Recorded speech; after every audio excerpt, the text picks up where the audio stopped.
This conference will now be recorded. Call the meeting to order, stand for the pledge.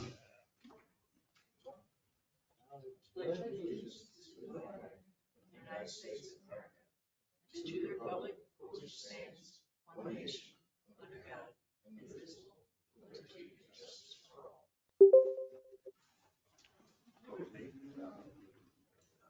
Lord, as we gather this day to do the important business for the people of the village of Owego, grant us wisdom, compassion, and understanding. Amen. Amen. All right. First item tonight, different than usual, we got a public hearing to approve spending up to $34,999 on repair reserve for sewer lines to repair sewer line that runs from the back of the row buildings on Lake Street out to Church Street, and to repair and restore any disturbed areas to substantially the condition they were in prior to commencing work. Have anybody here for the public hearing of sewer line repair? Okay, I have a, okay, just state your name for the, so you can put your minutes. got it, SKOVIR. Yep. So, I have a little bit of a PowerPoint. Oh, that's right. Yeah. Oh, I see a cable back here, can I just try that? well, so if you plug it in, I'll plug it in for you. The cable has the microphone plugged into it. That's Joe's stuff. Yes, no, we'll add it.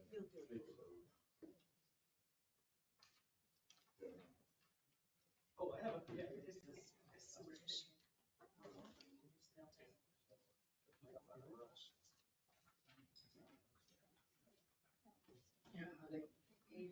Joe, is it gonna be mostly this stuff? A little bit more.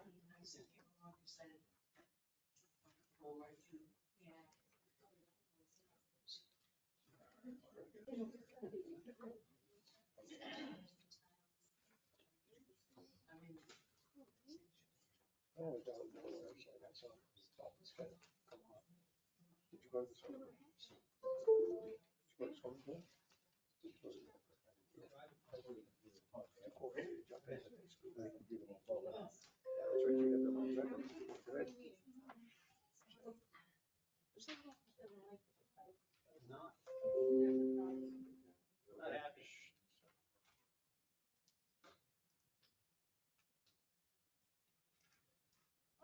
Mayor can stop it, he can stop any. Yeah, Mike knows what he's saying. Oh. Specify which mic, I don't want people getting. This one here?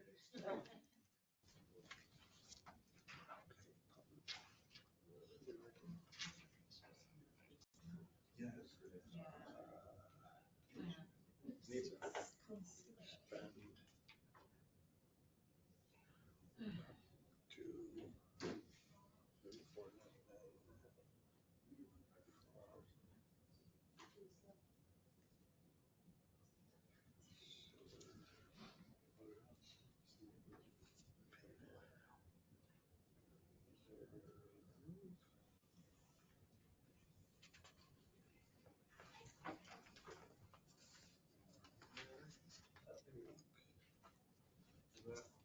So you can, just play the show, slideshow.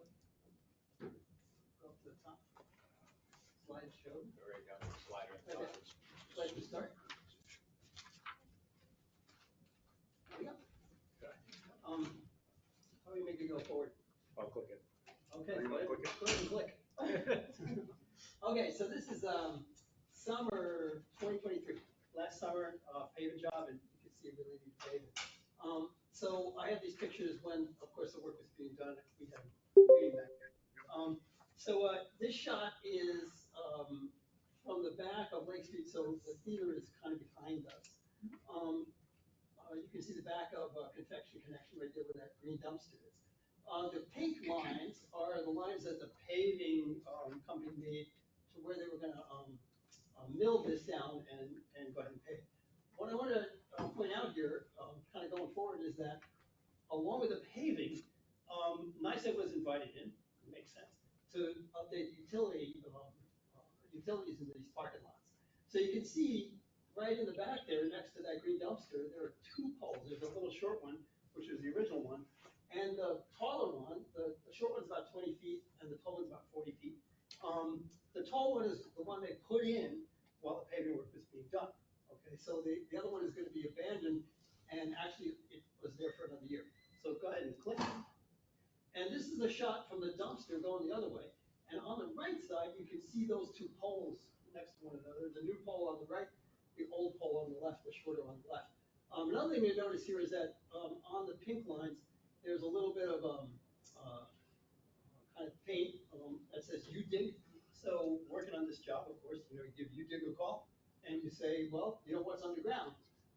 So that was done. And then the paving moved on. So if you go ahead and click again. So what we have here is, I'll give you a little bit of a timeline on this one. So Memorial Day this year at 3234 Lake Street, which if you're on Lake Street, that's Leonardo's Wine Bar and Local Utopia, that building. What happened was there was a little bit of a leak that I was taking care of, and I set up a dehumidifier. I set up the dehumidifier on Sunday of Memorial Day weekend. I went on Monday to check the dehumidifier and thought, well, what did I screw up? Because the whole place was just full of water. I pulled out 3 shop vacs of water here, and it turned out that this was a sewer backup. So the next day, which would have been Tuesday, I had the guys from Mr. Rudick come in. Oh, you can click it again. Here's another shot. You can see the water on the basement. And I don't have a shot of the entire basement. You have these in your package, but the entire basement was basically at this level, right? There's a little bit of a higher spot here, and I noticed that the water was running in from the higher spot. That's why I detected that it was probably a sewer leak. So the very next day, on Tuesday, I had the guys from Mr. Ruder come in. And they came in and the first thing they did was they opened up a 6-inch clean out, which he said, this is odd. You have a 6-inch sewer line here, but it's big. And he ran a snake into the sewer line with a camera on it. He said a couple things. One is that he couldn't see anything because the pipe was full of water. So the camera was kind of useless, but he did end up, the snake is 100 feet long. He ended up hitting an obstruction at 50 feet. So they can't get through it. So he said he was going to come back on Friday with something called a Jet router. It's a what? Jet router. Yeah, like a jetter, he calls it. Yeah, jet router. Yeah. And he said those usually blow it out if there's an obstruction. And he came in and he ran that and he said, no good. So he ran the snake back in, and this new technology is really amazing. So if you give it a click, at the end of the snake, there's a transmitter, transmits like a little radio signal, and from the top you can run around with it and you can detect where this thing is. So one more click, and we can see the white paint line, which comes to the back of you can see the paint line going right to the back of the building.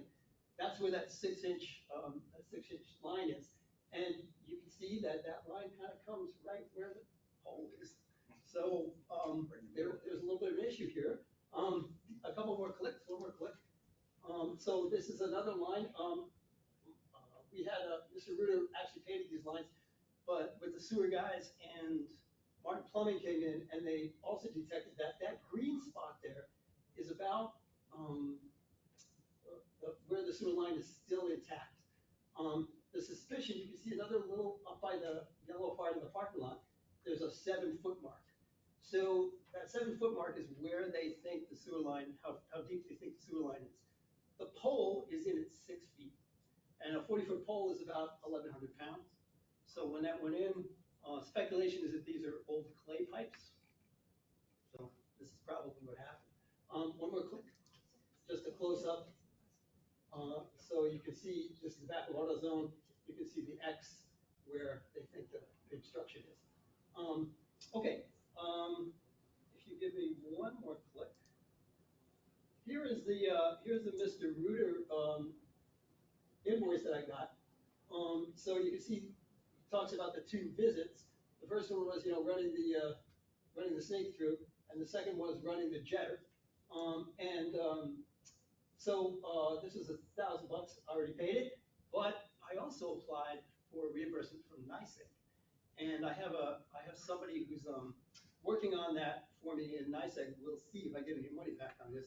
I wanted to raise that because we're gonna talk about, where we might go with this issue.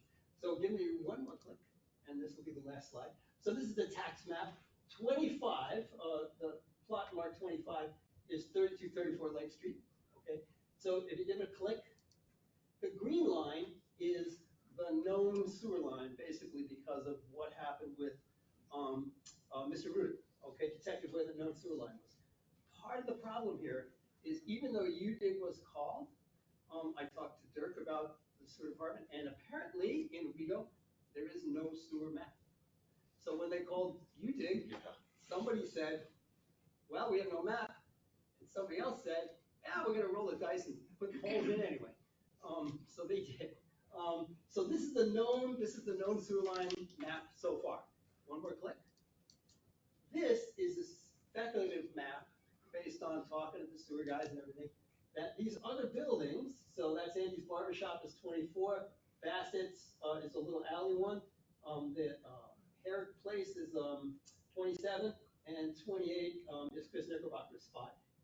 It's a 6-inch sewer line. They think that all of these sewer lines converge into this spot. One more click, and then goes out to Church Street. It's in yellow because we don't really know. Okay, it's kind of a guess. So what, just a couple of comments on this is that,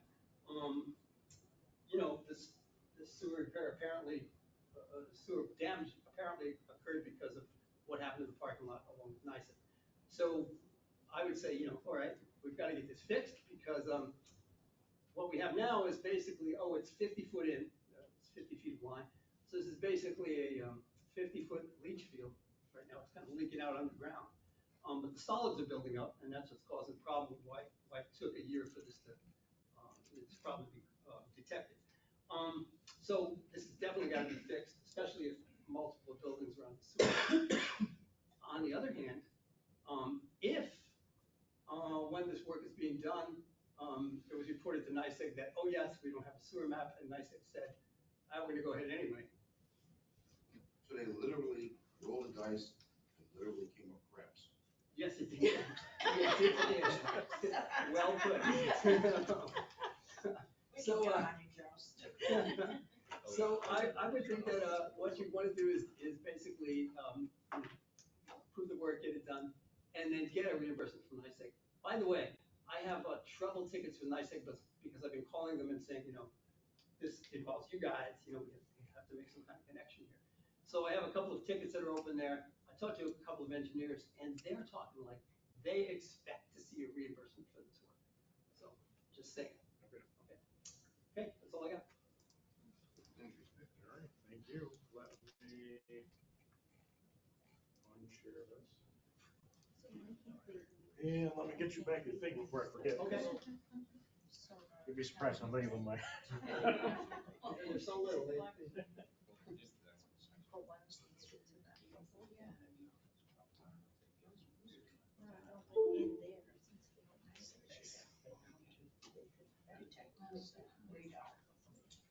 Yeah.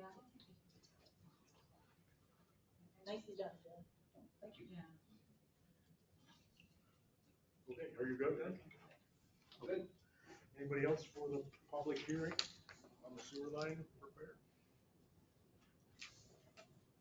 I thought they redid that sewer line over by Originals and they spent a pile of money on it. That's so this is the opposite side of Lake Street. That's, Well, I understand where it is. On Church. I know exactly where it is, but they spent a whole bunch of money on that. okay, we did the one behind Originals. This is the opposite side. I realize that. That was an extremely expensive project. They can be. That, there's other projects that's probably just a half-ass deal to begin with. And that pole probably may or may not have anything to do with it, to be honest with you. I don't know. Pretty Well, circumstantial. Freddie, he was in the pole business. What do you say? What's that? What do you want me to say? Say whatever your opinion is. Nobody knows, because nobody knows where the line is, first of all. Second of all, it's a 40-foot pole, roughly 5.5 to 6 foot deep. It's clay tile, doesn't take much for an auger to push a rock down through a clay tile. We don't know. And if it's coming up there, then it's good. One other thing I'm reminded to kind of mention here is that, if I remember right, there were 3 parking lots that were done. And NICEAG was probably on all 3 of them. So this may pop up again, because we may roll the dice and get, And come up press. here we go. Hopefully not, but yes. Hopefully not. You're correct. And they've been replacing poles. Well, I can tell you, my daughter has a building on 68 North Avenue. Her family's been there since the 30s. And it's like the Lake Street extension in the back of that parking lot where the Hyde Estate donated a whole lot of money.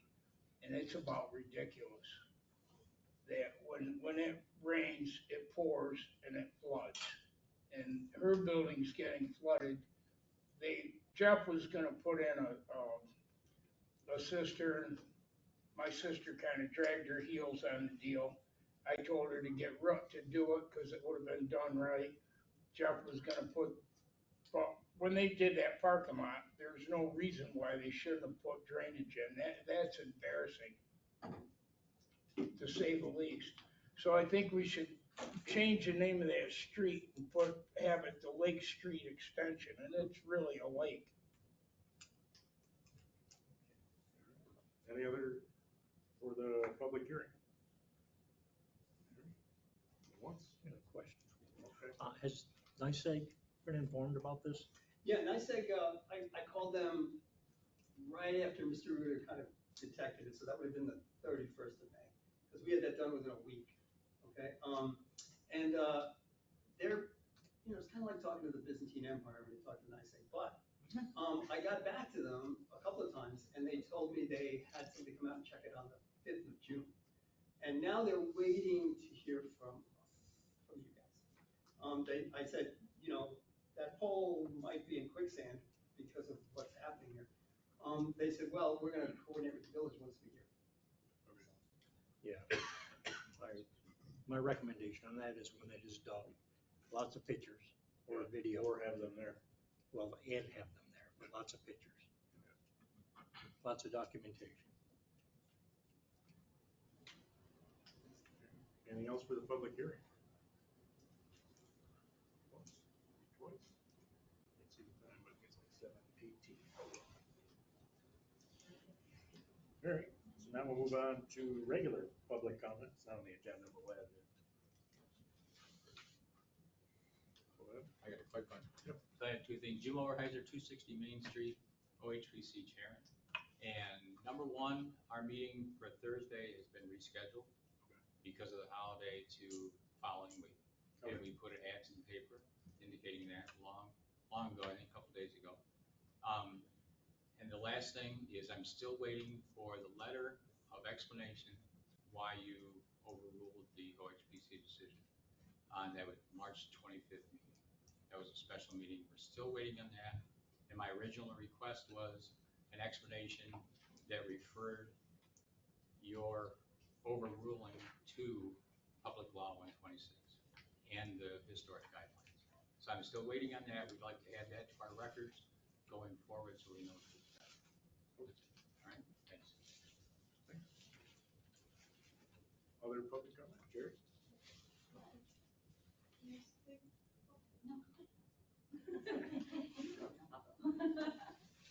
As many of you know, my name is Jerry Wiley. I've been a public health nurse for about half a century now. And I continue to focus on maximizing the public health, instilling and ensuring clean air, clean water, and climate stability. I've been an energy navigator for the past decade, helping families to conserve energy, reduce their energy costs, and live in safe, comfortable homes while respecting and protecting our common home, this beautiful earth that we enjoy. And as the slogan goes, I love New York. It's beautiful state worth protecting from extreme weather events. And its people are our families, our children, and our grandchildren who really deserve a shot at a good, clean, livable future. And that's why I said yes to being a member of the Village of Owego's Climate Smart Community Task Force. So for the sake of people who were not there at the time, about 5 years ago, I encourage this board and many other Southern Tier boards to say yes to Mega's community choice aggregation opportunity that provided 100% renewable energy option for just a third of a penny more than NYSEG's default generic standard grid plan, which is less than 20, still continues to be less than 20% renewable. So you all voted yes, thank you very much. And we and several other communities enjoyed this plan for 2 years. And at that point, we did not renew, you did not renew, and I agreed that you should not renew the contract due to Mega's legal missteps in handling the renewal contract. Painful times. We've been stuck with NYSEG's default plan for the last 3 years. And so now enter the Climate Smart Community Task Force Energy Choices Owego campaign. And what a thrill it is to be engaging in a subscription community solar project to give homeowners and renters and small businesses in the Village of Owego the opportunity to save 20% on electricity bills. And so why is this so amazing? Let me count the ways. While ESCO's energy service companies supplying renewable energy always cost more than NYSEG's default supply, subscription solar reduces NYSEG bills. 2, the top subscription solar company every year of the past decade of my history of being an energy navigator has been Nexamp, willing to partner with the Village of Owego to offer a discount to residents. Number 3, because the Village of Owego is classified as a disadvantaged community, residents of the village, regardless of their income level, are all eligible to receive a 20% discount off their NYSEG supply and delivery costs. This is particularly valuable as we're in the midst of a three NYSEG price hikes that you may be aware of, one of which was November 2023. The second was just this past May, which you may not have noticed because they tucked in a little bit of credit for everybody so you wouldn't know what was happening. And then next May as well will be a third big hike in delivery rates. So one thing I didn't write on this paper that I'm going to be giving you is that this is a totally voluntary program, unlike the one where we sent the village on its letterhead, sent the letter to the public, and they may not have gotten the letter, but all of a sudden they were in this plan, and so what the heck? They were really mad, a lot of them. You remember that? So that's called an opt-out program. You're in unless you opt out. It's not the best way to do it, but it's the best way to get the majority of people to go for a solar program that saves everybody money. It's good, but it doesn't make people real happy. So in just the way it's conducted. So in number 4, remember the craziness of months-long delayed NYSEG bills, followed by a huge and often incorrect bill that people were complaining on Facebook posts and so forth, social media. They were really mad. 5 months without a bill? What's with that?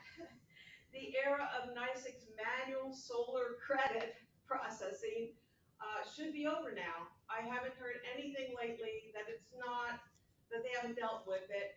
Maybe the fact that they were fined $11.7 million by the Public Service Commission helped with that. But the billing should be fine now for subscription solar. And so we're pleased that NEST, the Network for Sustainable Tomorrows, is sharing a skilled summer intern with us, Erin Zipman, who will lead this campaign. And in summary, we now have a good way to help Village of Owego residents save money by a reliable company. And thank you for your attention to this good news. Thank you. Oh, no, give you these.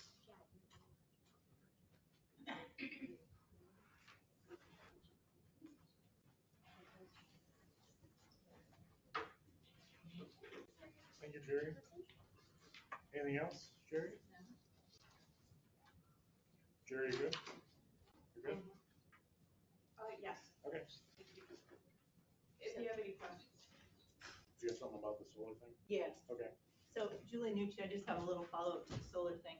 So this will be, as Jerry said, an opt-in, and right now we're working with NextAmp to generate a letter that will get approved by the board. So everybody in the village will be getting a letter in the mail.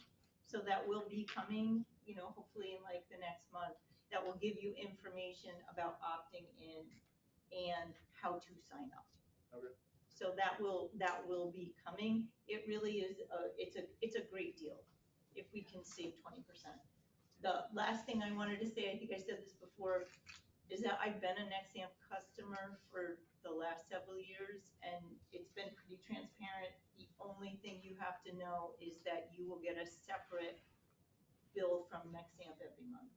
But apparently NICEAG is working, Jerry can address that, is working to unify the NextAmp bill with the NICEAG bill, but for now, you'll get your NICEAG bill and you'll get a NextAmp bill, but you can put it on auto pay, so it's fine. All right. Thank you. Rusty, you got a question? This as opposed to our Constellation one, that was just supply. This is supply and delivery. Is that what you were saying? This is involve supply and delivery. That was? It's a whole different mechanism, financial mechanism, but Yep. yes. It's a big thing. All right. Good on the solar. You're up. Okay, well, I wish I knew about PowerPoint. Because I do PowerPoint, but I didn't realize it was available here. Oh, yeah. But anyways, I'm back up here. Sorry, Rusty, didn't mean to knock you over. What is this? This is, I'm gonna explain it when I get up. No, I mean, what's this thing? What's my phone? It's a telephone? Let me start over here.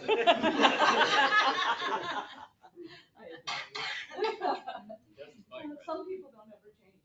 Anyway, hi, I'm Chris Marcosi, a veteran, an Army veteran, and I grew up in Owego. I started by living over the top of, I don't know if anybody remember Phil's Chicken House, but many, many years ago, that was when I first, and then I lived over the community shop, and the town raised me, and I just love this community. So bear with me here, but I'm here again about the American Legion sign. And last time that I was here, I had just found out about what was going on in that day, so I didn't have my ducks in a row, and I apologize. And it was very stressful. And Ruby normally would have been here with me, but Daddy has her, so we're good with that. Anyways, I realized that the OPCH benefits owners by improving property values and in turn boost commerce and tourism. What they have done for our community is wonderful, okay? I have friends that live down on Front Street, that live on Main Street, and this is a beautiful community, and what they stand for is awesome, okay? I looked at the Penny Saver to try to find out when it came into business, and the article on November 2016 said that they were about ready to celebrate their 20th anniversary. So they've been in Owego established for less than 30 years, all right? Now the Owego American Legion, Post 401, received their charter on February 1932. Obviously, they've been here a little while, okay? And then they moved to this current location over on Front Street on April 1st, 1946. So the sign was installed in the 1960s. Okay, they couldn't figure out exactly when. They knew that it was at the 1960s. It's an electric sign. I remember this as a kid, that it always had that little obnoxious little arrow that would be flashing. Okay, so it already had electric going to it, and it had lights that were flashing, pointing to the the business, okay?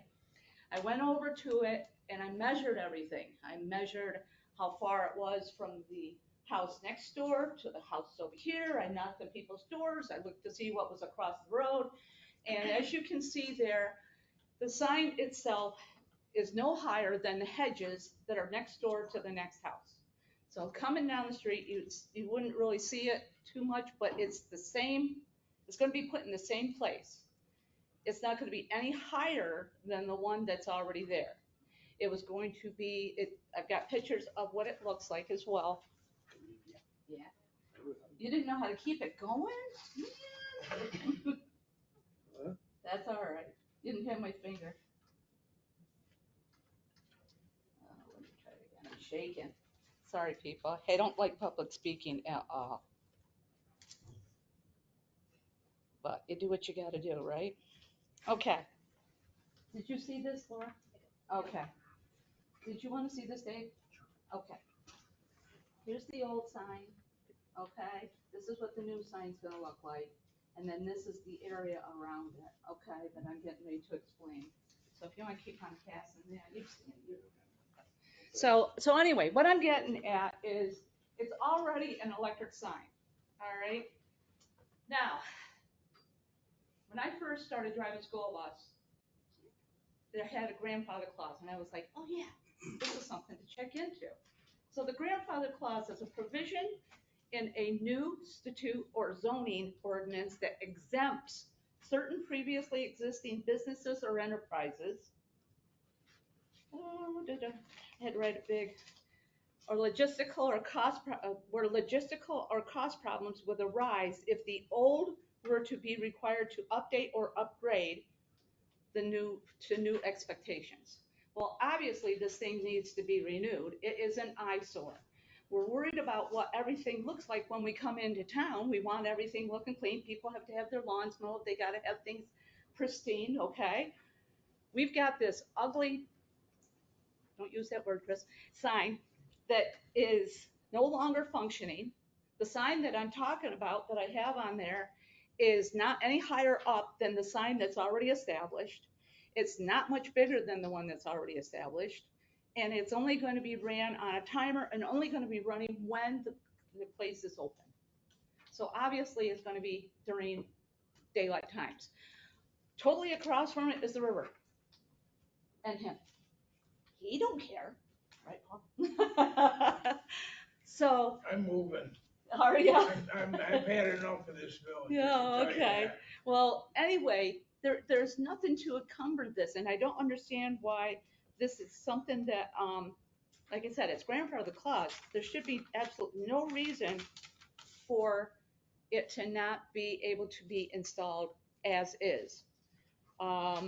If this place was sold, fine, then everything that has to do with grandfather clause is out the door, and they have to adhere to what the new regulations are. Let's see, anything else I wrote? No, I guess that was it. Thank you. Did it stay on for you? Yep. Okay. Anything else? You good? I just would like to see it be able to get in. My husband's an electrician and he's jonesing. All our lawyers listening, I know he's working with their lawyers. All right. We have any other public comment? Is there ever gonna be a lawyer present at these meetings? Sometimes, he's on live. Yeah, but that's kind of embarrassing for what it costs. What does it cost for the lawyer for a year? $50,000. That's quite a bit of money, isn't it?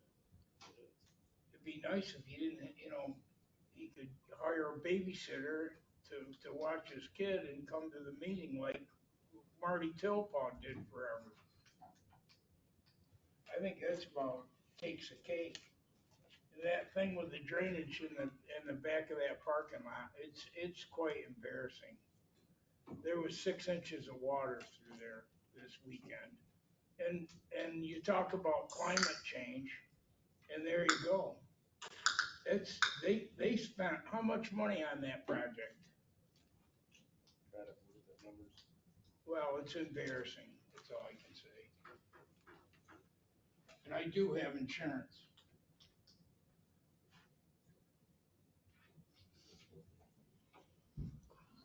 Any, Mike? He's gone. I was gonna, wasn't there something when they did that project, the high glass, when they paved it, I thought I remember hearing something about that they were supposed to fix that drainage issue. Well, we couldn't fix the drainage because there's a lot of factors that factor into the drainage. We did fix some of the slopes so they would go to the drains that are there. They're not really drains, they're dry wells. Yeah. But there's a lot of state roads there, you can't tie into their drainage, it's illegal. The other thing is that new sign that they got, well, the old sign did it too. When you're coming out onto Temple Street, when you come up to stop there, unless you pull up onto the sidewalk, that height lot sign blocks your view, so you can't see what's coming from by OPD. So, Oh, that's good info. yeah, somebody's gonna get whacked, especially if you're coming up and you don't see the OPD car come flying out of there, somebody's gonna get whacked. Oh, that's good, we'll look into that, for sure. Not that they're easy to move, but I'd rather move it than have somebody get hit. Okay. Any other public comment? All right. So we'll go on to our invited guests. We'll do you guys second and then the historian first. So the historian's with us and has something to tell us. Yes. Want me? Yep. I'm Alicia Vassallo, I'm the village historian. I represent both the Village Cemetery Committee and the Friends of Evergreen. And recently we've discovered that the records aren't being kept up to date, including but not limited to section 7, which is near Indian Grove. We've observed the following. Number 1, receipts for cemetery transactions have not been kept for approximately 5 years. Number 2, section 7 interment list has not been updated in approximately 2 years. Note that the importance of record keeping since not every grave has a marker. Number 3, the section 7 original plot numbers have been discarded and new plot numbers assigned without updating the map. Note that a handwritten layout sheet cannot take the place of a section site map. We strongly suggest that Evergreen Cemetery records be updated and kept current for the benefit of families, friends, researchers, future generations, and to ensure compliance with New York State cemetery regulations. Okay. Questions? I think that's all good stuff. How do we accomplish that? Well, excuse me, I had done some research about a month ago on the most current laws in the cemetery. And these are from 2015. I've marked some spots here that I'll pass this on to Rod, he can put it in the minutes, but basically, New York State Cemetery Board regulates all the cemeteries in New York State. There are a variety of different types, including public cemeteries, municipal cemeteries, private, religious, pet cemeteries even, whatever. But, so the cemetery board, excuse me, New York State Cemetery Board, has a whole bunch of regulations here on cemeteries, on the public cemetery. And you get down to the end, it says municipal cemeteries are guided by the same rules. Okay, and it says quite specifically, I'll read you several paragraphs here. The public cemeteries are directed to survey the cemetery land in order to produce maps of the property labeled lots, plots, avenues, paths, alleys, and walkways. These maps must be kept both in the, office of the cemetery, which would be here. I've moved away. And such information is pertinent to the cemetery. However, the provision limits in two respects.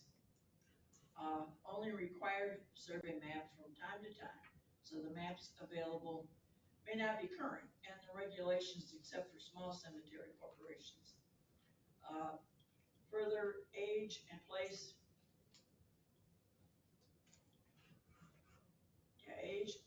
of birth, of personal burials, and maps require these records can provide a treasure trove of historical information.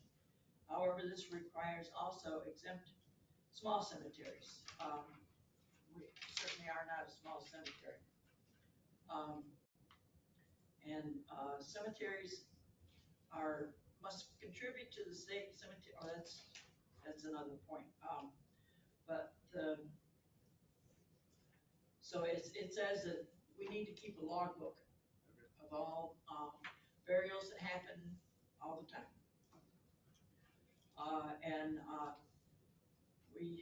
Of those burials, there needs to be the permanent maintenance fund, which we have, perpetual care fund, and current maintenance fund, which we have. At the time of making of sale of a plot, the cemetery corporation shall deposit not less than 10% of the gross proceeds of the sale into the permanent maintenance fund, and an additional 15% of gross proceeds of the sale shall be deposited in the current maintenance fund. In addition to the foregoing, at the time the cemetery corporation receives payments for the performance of interments or interments, the cemetery corporation shall collect deposits into the permanent maintenance fund the sum of $35. So every time we bury somebody, we need to be putting $35 into the maintenance fund for the cemetery, which, since we're not keeping records, we're not doing that. And What was that last part? I'll give you this. I've got everything I talked about, I have underlined. Every time we bury someone in the cemetery, every time we dig up a plot, of the money that is collected, $35 is supposed to go into the maintenance fund for the cemetery.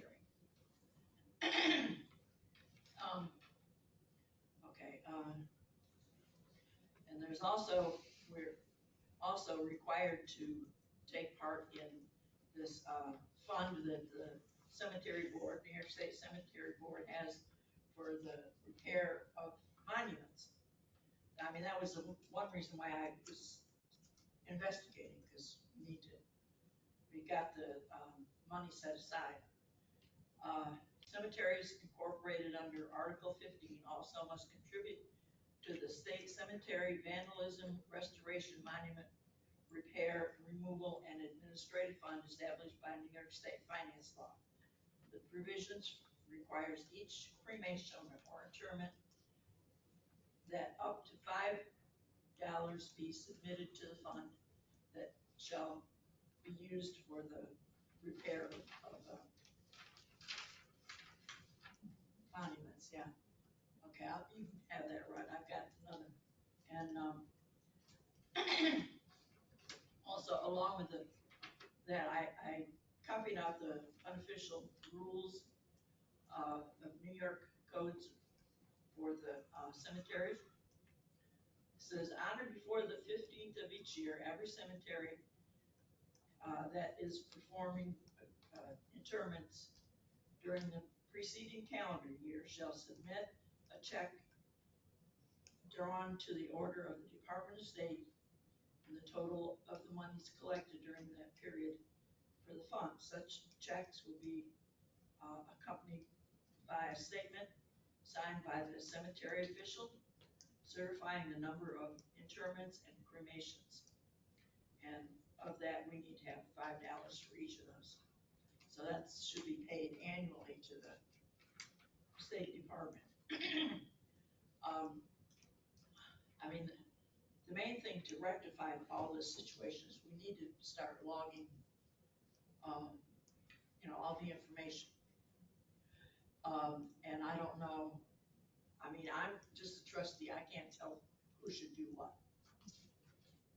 Typically, it's been DPW and Meg keep those logs. Well, it hasn't been kept for 5 years. The cemetery committee members have checked on records for the last few years, and there's nothing in the last 5 years. So it needs to start happening. You check into that. So I'm starting to see a pattern emerge here. This village has been in place in this particular spot since the dinosaurs. And the antiquated mapping system is a real problem.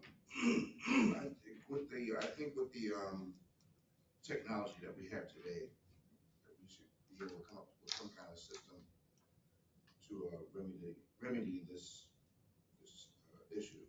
I mean, we shouldn't have to wait until a project comes about and we bump into situations and make a worse situation for ourselves here.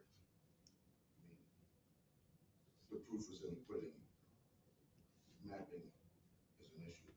So, I mean, I'm sure there's some kind of program, computer program, get some specialists come in with one of those metal detectors or clay detector or whatever detector and figure out where these major faults lie for future. I don't know if there's something on the books to do that already or it has been done. These problems shouldn't happen. Yeah, well, with the maps for the cemetery, they're all outdated.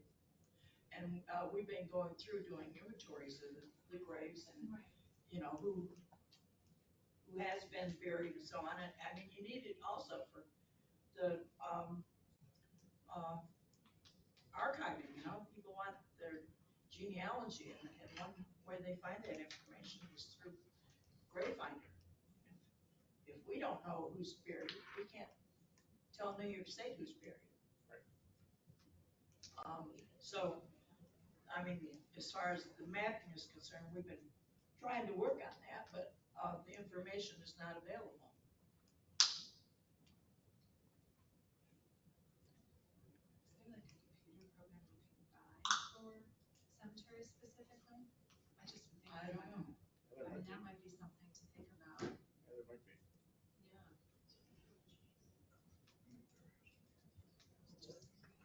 Just a plain old logbook. Do we know how many barrels we do a year?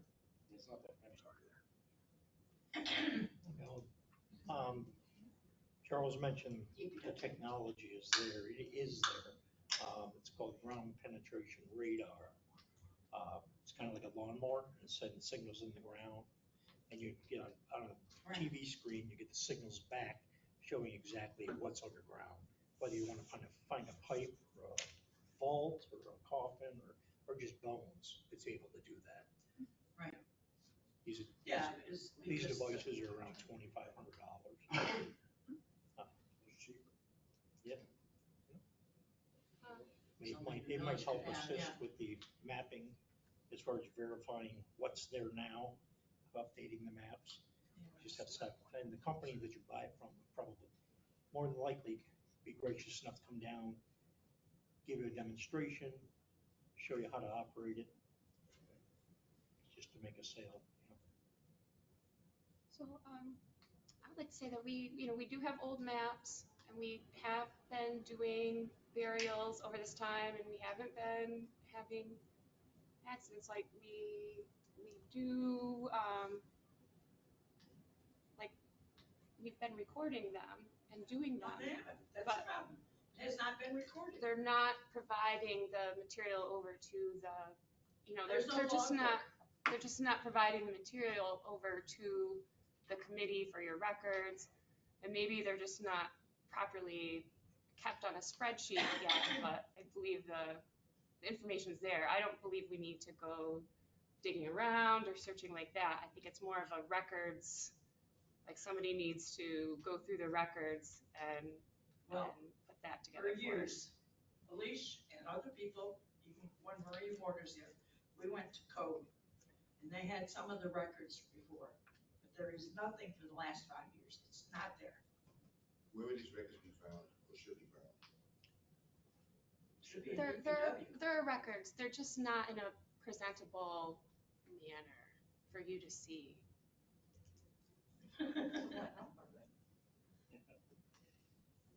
Well, we can't plot in the map who is there and who isn't, if we don't know.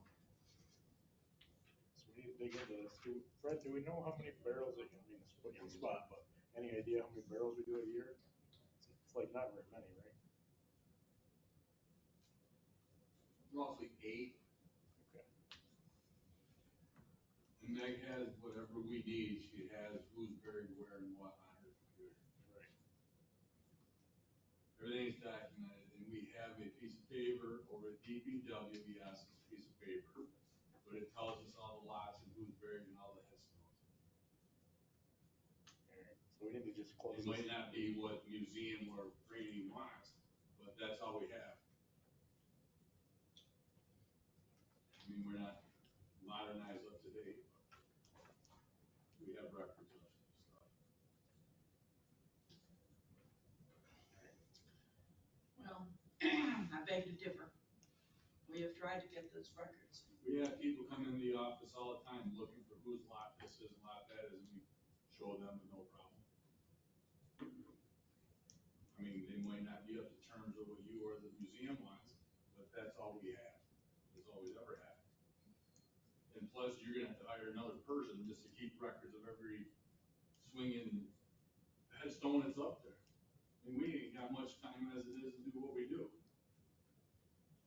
Well, what we're saying is when there's, we know there's no more plots, so there's none available at the moment. Correct. But the interments, you're supposed to have all those records and be making those, deposits. Who's gonna be doing that? I don't know if it's the clerk's office or that's why I say it's not up to me to decide. It needs to be done. But I'm saying that's another job for someone to do. The Meg has 7 jobs to do. I don't have the answers for that either. Laura, is that something else that intern can do possibly? The cemetery committee could try to find a grant to computerize the inventory. That could be a nice thing to do.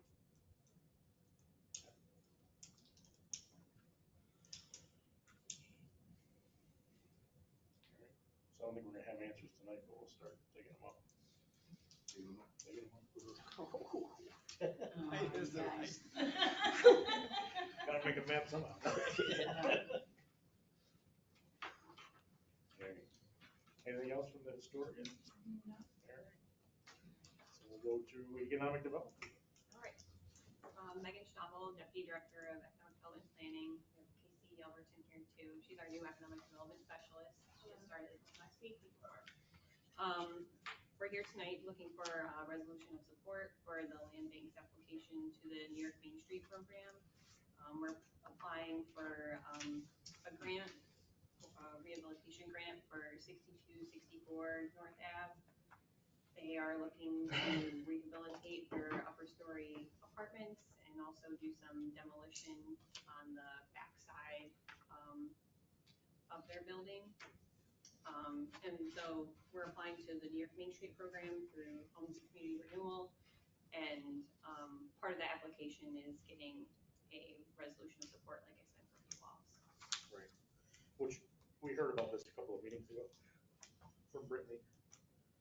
We just didn't do the resolution at that time. Oh, it's the same building? This is a new, this is a new resolution for 6264 front. Is that the one we're talking about, or are we talking about the other one? 64. I'm north on that. Yeah, next to the fire station. No, we did the one for Liberty, we did the Liberty and the one next to the fire station. This is for Lynn's Drugstore across the street. Oh, that's right. So we haven't addressed this one.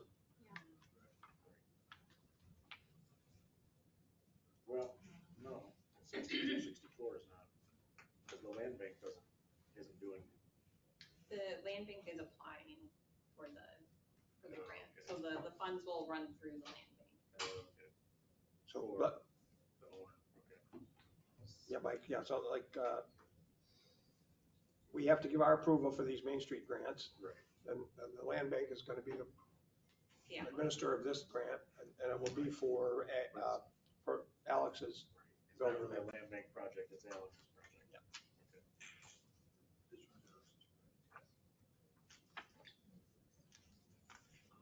Okay. Okay. Yes. It is. We've got something in the back for that. Yeah, so there, you guys sent a resolution, correct? Yes. Yeah. I know I saw it. I've got a copy of this here. I don't know who else has got one. Yeah, no, we all got one. Yep. It's the white building. Wait, Come on, Lynn's Drugstore, come on, guys. Well, I like to make sure I get it straight.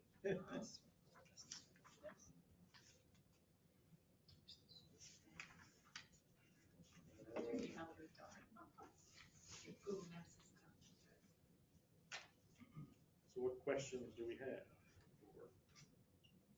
for that, if any? On here it says that we approved the letter of intent for the pro-housing community thing. Did we actually approve that, or did we just take that one step ahead of it? No, we approved it, we voted it, and I signed it. You're talking about Liberty and No, the pro-housing communities resolution. Remember how we were gonna do Yeah. that, the inventory of like the new, Well, it doesn't say all the that, people in and out over the last 5 years. it doesn't say that we approved it, it just says that we submitted it, which is true, because we did. Because that was the next step, was to submit the letter. Okay. And then I guess, in the letter, it said more of the details of what you were going to be doing. So it's just like rehabilitating the upper floors. And, you said demoing the stuff in the back, but is there gonna be a rebuild? Eventually, but not a part of this grant funding, is my understanding. So it's like tearing off their rear escape porches or like the stairs, or what's coming off? It's the deck, in the back, it's like the deck right above where it says Lynn's Drugstore. I guess it's pretty unsafe right now. So they're just looking to, include in this grant application money for that, to take that down. So it's like, you're gonna be doing like interior work for the apartments, and is anything other than the demo on the backside gonna be seen from the outside? No, just, yeah, interior improvements on the apartments and then that demolition of the deck in the back. And how many apartments will there be? So right now there's 6. He intends to, the one I think on the 62 side is just on the second floor is one large apartment, and he wants to make that into 2 apartments. So, in the end, it'll go from 6 to 7 apartments. And are they going to be rented to certain numbers of population? Are they LMI, or what are the? There's no, the grant doesn't have, certain requirements for that, so it's up to the property owner.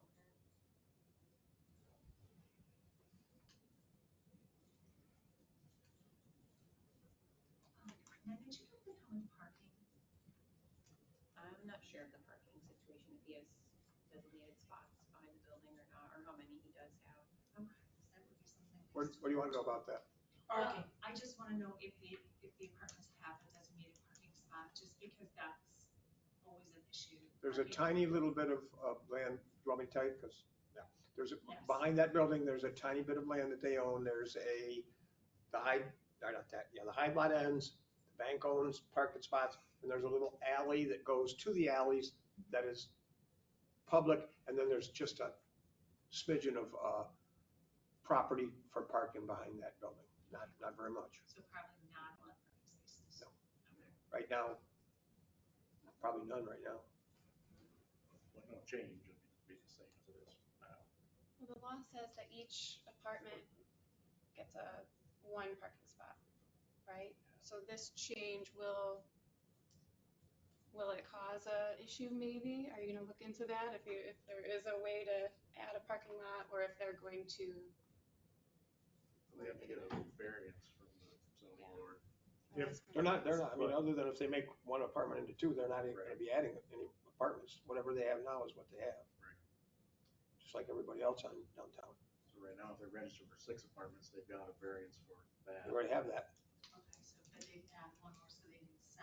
Right. So they have So variance they for the 7. probably need a new variance for the 7th Okay. one.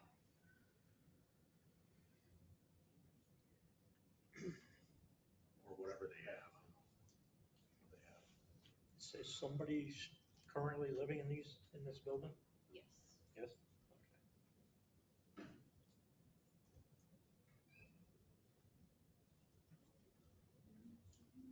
So this grant is gonna, what's it, $500,000 grant? It's up. Is that up to that? Yeah, That's what you're the gonna apply max, for. That will barely scratch what they're gonna be doing to this building. So this grant's gonna not pay for hardly any of the amount of money we're gonna put in this building. Make sure it wasn't vacant for several years before we go dumping $500,000 into it, make sure we're struck out well. Oh, yeah, no, it's got to be- Struck, you know? Of course, we're not doing the money. I mean, they're applying for a grant from New York, and we just have to say, yeah, Yep. we want you to do it. We just have to say we support it. We do this all the time. We do this on every one of our Main Street grants. We did it for North Avenue here a couple of years ago. We got 500 grand that you could have up to 50 grand for all of those. I'm just saying, this is, the questions are fine, but it's boilerplate. It's the same thing that we do Yeah, we've done it for 1 million buildings. for everybody. So does anybody else have any more questions or would like to make a motion to approve the resolution?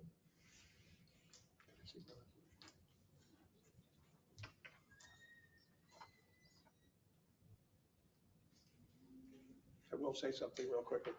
So when we're being asked to do these things, one of the questions we ask is there something that's going to happen that we might not like?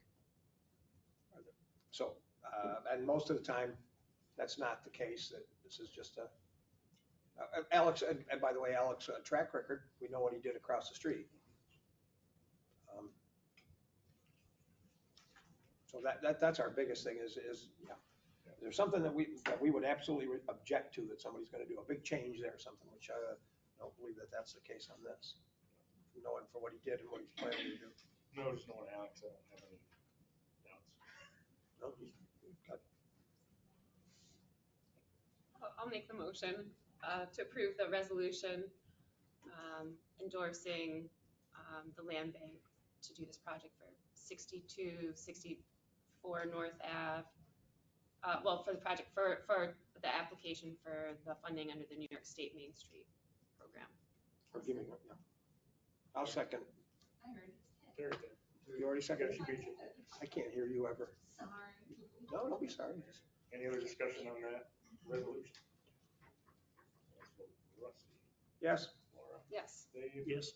Fran, Yes. Terry, Yes. Charles. Yes. I'm gonna abstain. I voted yes. Oh, because you're on. I'm the treasurer of the land bank. Ah, very good. You don't want it, you vote no. Which means I should have knew all that. I got too many projects. Endorse it. Endorse it, that's all it is. Okay. Anything else? You guys good? I'm all good. All right. Thanks for coming. All right, thank you. Obviously, you can stay if you want. You don't have to. Okay. Department head report. That was way easier than we usually make it for you guys. I know, right? Fire department? Yeah. See you later.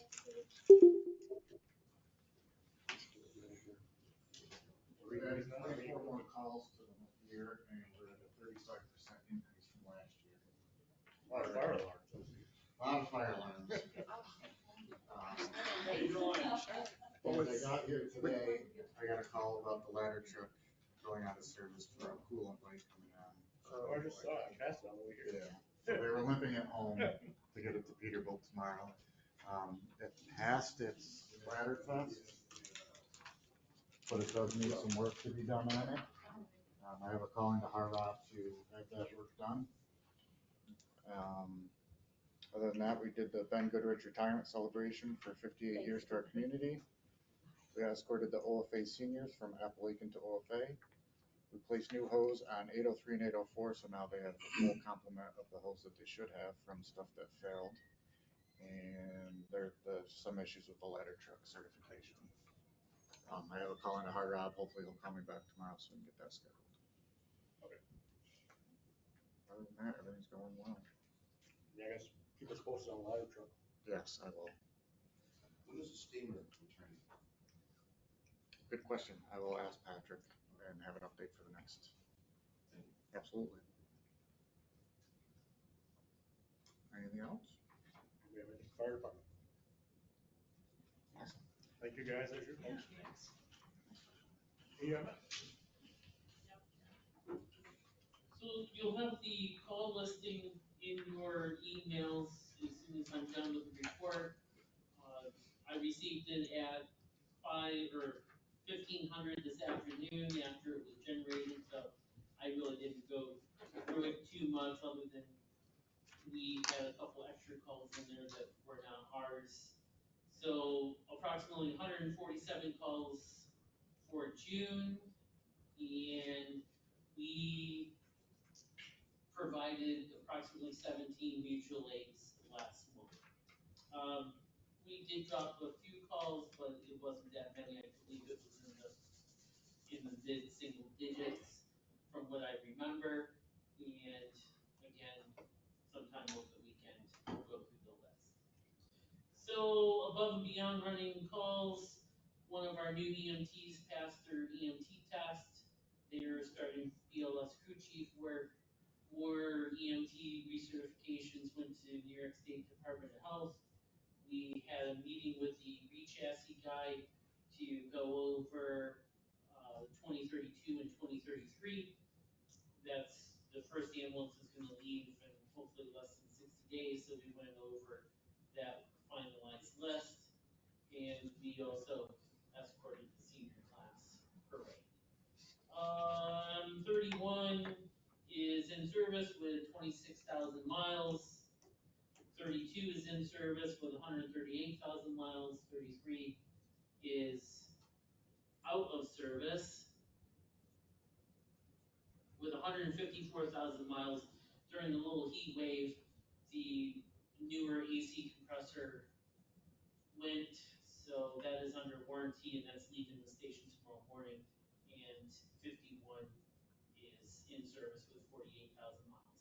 So a couple things that I need to bring up. It seems like the tax on EMS and the sewer department seem to be increasing on a yearly basis.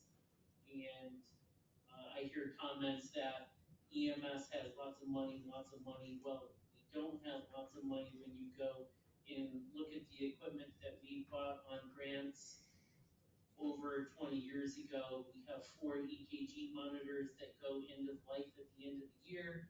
They're $64,000 each to replace. And that's on state pricing and purchasing groups that the village is associated with. And currently our auto pulses are end of life, and we don't have a current quote on those, but online they show $27,000 each. So we're paying more salary than just our medical staff during the day. And I know where I work, I have to keep track of my time on a daily basis like you do, Mike. And to show that I'm working on that type of stuff. So I just hope, not that I'm looking for audits, I just hope the village board is audit proofing themselves to the future.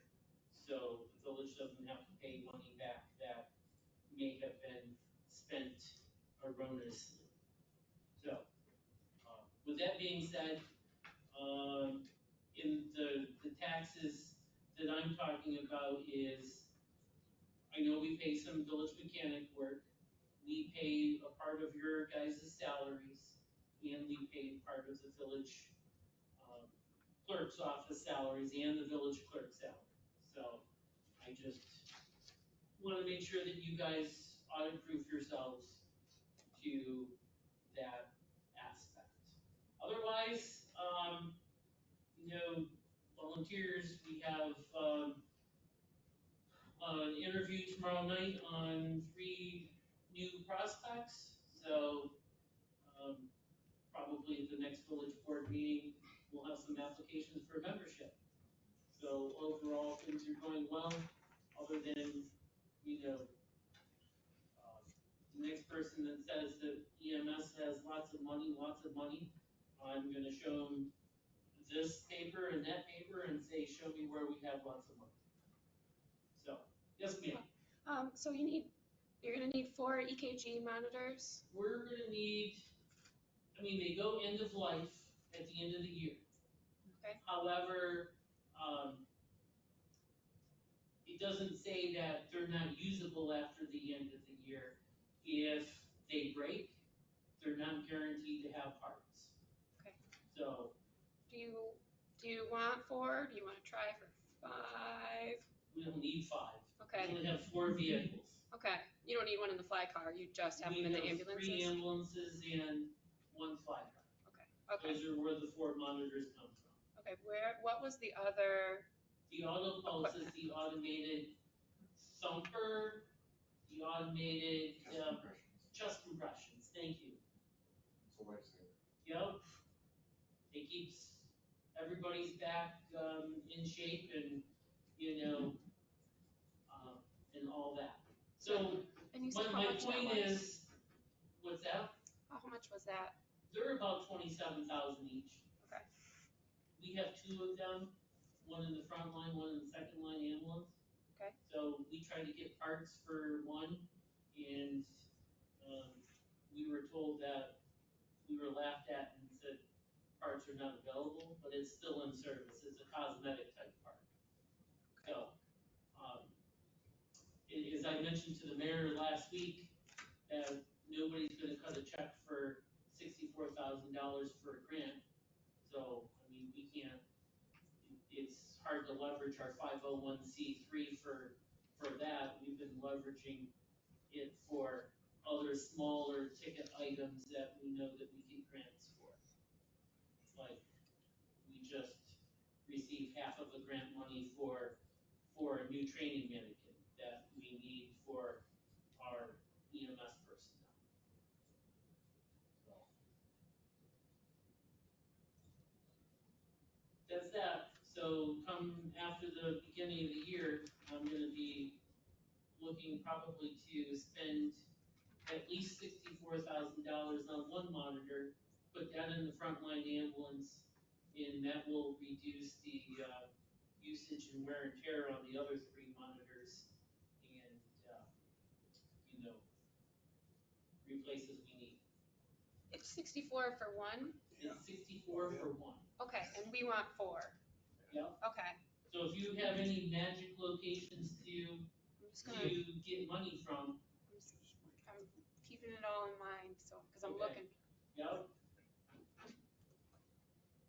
So, I mean, we have a short list of smaller ticket items, but we plan on going out and working on the grant monies for that. So. Yeah, Stephanie is kind of unsung hero getting grants. She does a great job with that. Yep. I mean, there's a lot of money that has been raised for the EMS, not really aware of.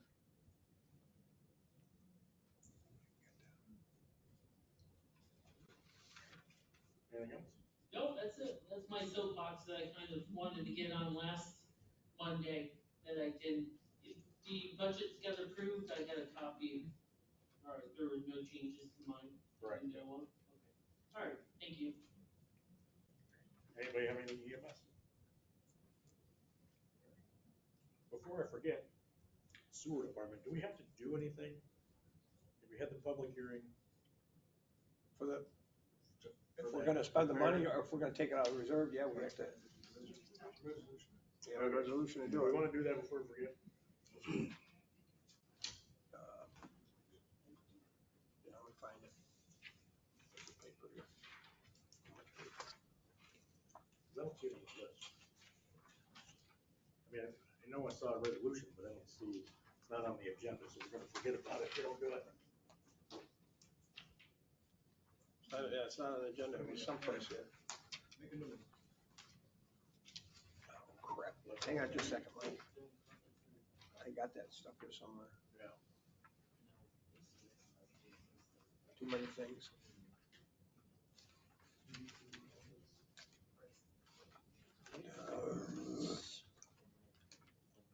Way too many papers.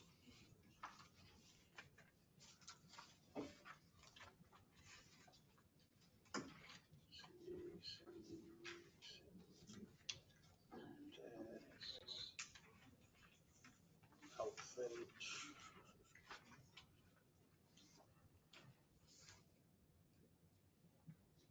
I got everything with that.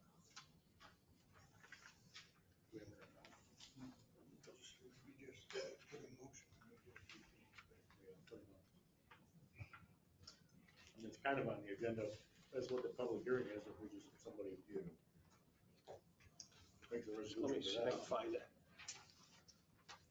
For repair, it, yep. Or the sewer line, top line. Yeah. I'd like to make a Okay. motion to approve spending $34,999 from the repair reserve for the sewer line, to repair the sewer line that runs from the back of the row of buildings on Lake Street out to the Church Street, and to repair and restore any disturbed areas to subsequently the condition they were prior to commencing the work. Second. And that's up to that amount of money. So it obviously. Up to Up to $34,999. $34,999. And that number came from our procurement policy. Over that amount, we need competitive bids. And hopefully that'll be reimbursed by NICEAG. Well, that's a good. no, we have no idea if that's gonna be the case. And that's a good, We want that to be the case. that's a good guess, but we'll see what that happens. Okay, so we got a motion, do we have a second? Okay, Rusty. What was Any- the motion? the same thing that is listed on the public hearing. Okay. To spend the money to fix the sewer line. When he had the, we were talking about it, all right? Yes. When he had the pictures up there, and he showed the property things, they showed where they thought that the yellow line was where they thought the sewer went. That looked like that went under the parking lot of the, That's what it looks like. well, no, that's good if it goes under the parking lot of the AutoZone, because we were kind of thinking before that might go under the AutoZone, and that would be a big problem. Which we don't know till we take it up. We still don't know that it does that, but What is that 34,000 considered doing? good question. Yeah, it's whatever we can do to repair it within that 34. Repairs of by the poles, is that? Right. Oh, okay. Plug. Not one of the new pump stations. No. That's cheap. No, this is just to repair the issue. And we don't have a quote, that's just, that comes from the procurement policy, if we go over that amount of money, yeah, it's a whole lot more stuff. Yeah, I thought he was talking about other pump stations. like I said, I would make sure NICEAG is aware of this problem and have somebody on site and re-document what we find. Yes. Because hearsay, and he said this, doesn't stand up in court. No. And it's been my experience working for a utility for 30 years that if a utility goes through a sewer line, they usually pick it up the tab, even though the lines weren't marked. And if that line is 6 feet deep and that pole went 6 feet deep.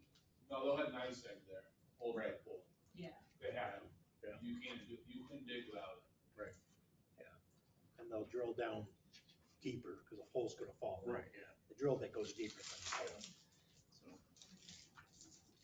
So very well could be their problem. Although we're gonna have to figure that out. Right. We should not absorb this cost. No, we should not. We should go back after. That's where we got Nate. Here's Right, something you Nate? want to think about though. Talk to You me. can't determine whose line that is. That is true. Here's the problem. When you are on your own property, by law, they do not have to locate it. If it's on private property, you do not have to locate utilities. This is public property. We don't know that. It's We not. don't know whose sewer this is. Right. You don't know that. Remember the one on the other side of Lake Street was all privately owned laterals, correct? We don't know if that's the case on this side. Nobody can find No records. no records that say it is, and no records that say it isn't. I know where they are. They're with the cemetery records. But, it doesn't make it right to dissect to this go big either. No. And their pole is not on, You're on a fine line there. their pole is on private property. It's on AutoZone property. Correct. But they must have had easements to do that because the old pole was there. Right. Because you're not just gonna stick a pole there without an easement. No. So there's a fine line there. Right. To be determined. Yeah, it's a sticky situation. Definitely. Yeah. Literally. Okay. Do we have any more discussion, or shall we vote on the resolution, which is to approve the fixing of this? We're approving the taking of that money out of that particular reserve fund, which is what we had to have a public hearing for. It's probably a permissive referendum of 30 days. We're not voting to spend it necessarily. We're approving that we can. Up to it. But yeah, just, we might, who knows what we're gonna do, but we're approving that we can take that money out of there and do that. If we need to. It's gotta be fixed. All right. So we'll vote on that. Rusty, Yes. Laura, Yes. Dave, Yes. Fran, Yes. Terry, Yes. Charles, and yes. All right. We won't forget about that. Now what DPW? Short and sweet, above and beyond what we do every day. We had 6 trees down that were not part of us cutting trees or trimming trees the last 2 years. They were up on East and Montrose Turnpike. We cut down a couple trees in the cemetery, cleaned that all up. That's good to go for now until we get Tony up there that's more responsible for Bigger stuff. Yeah.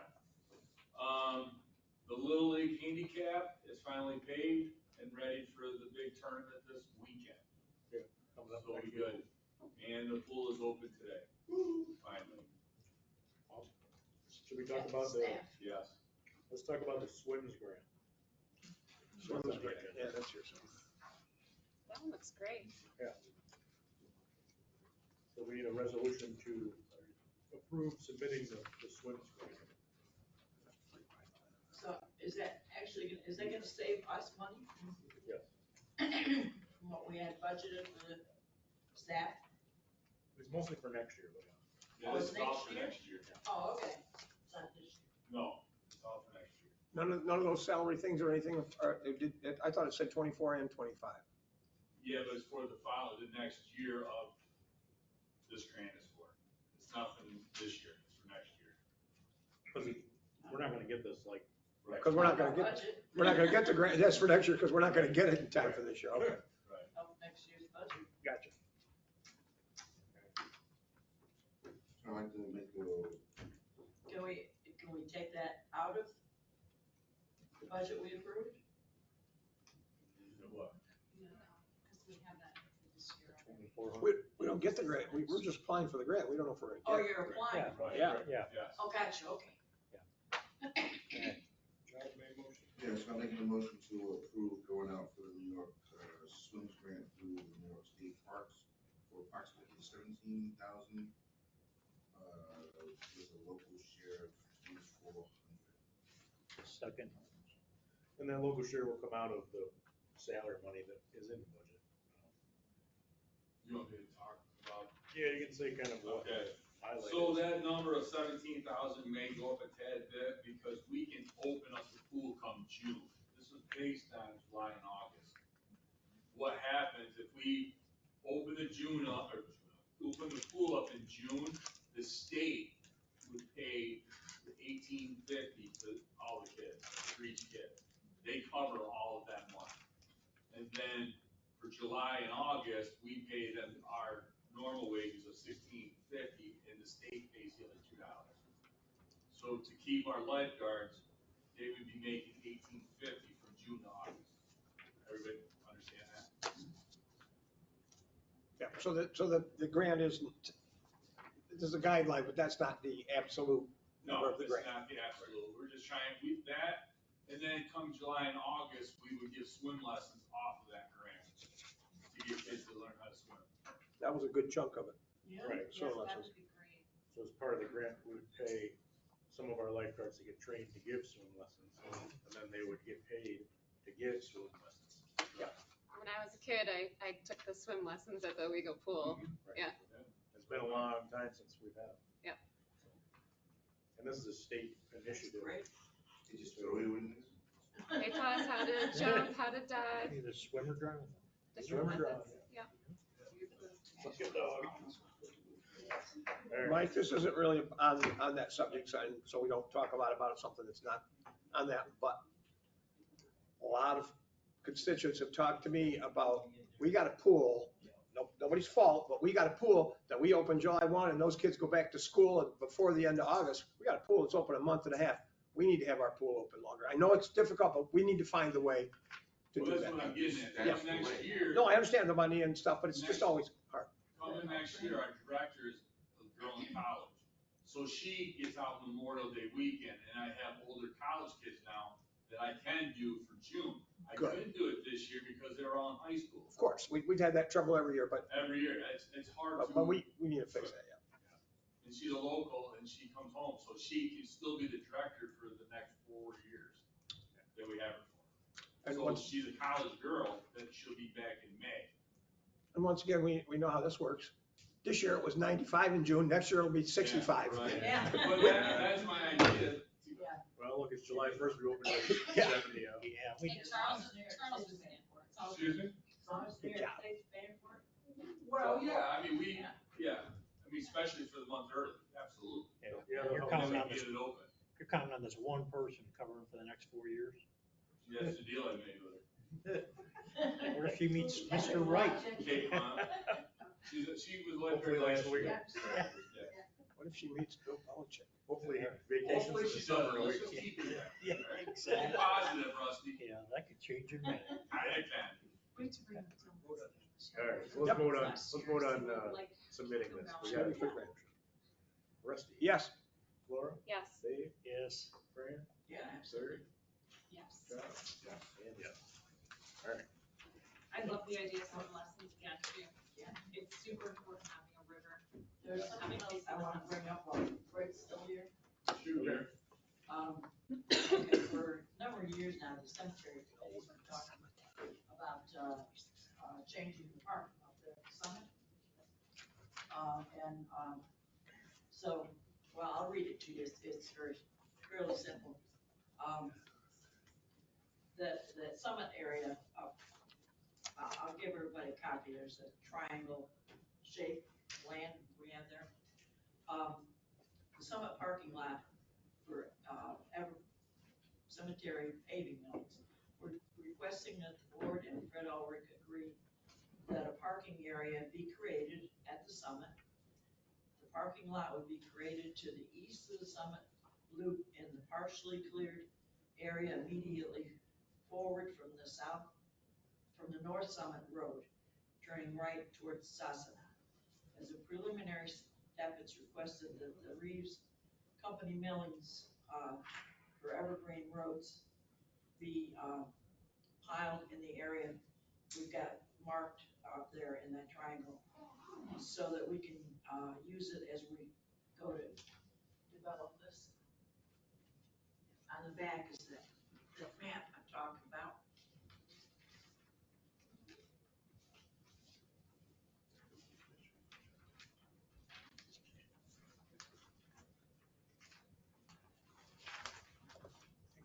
Yeah.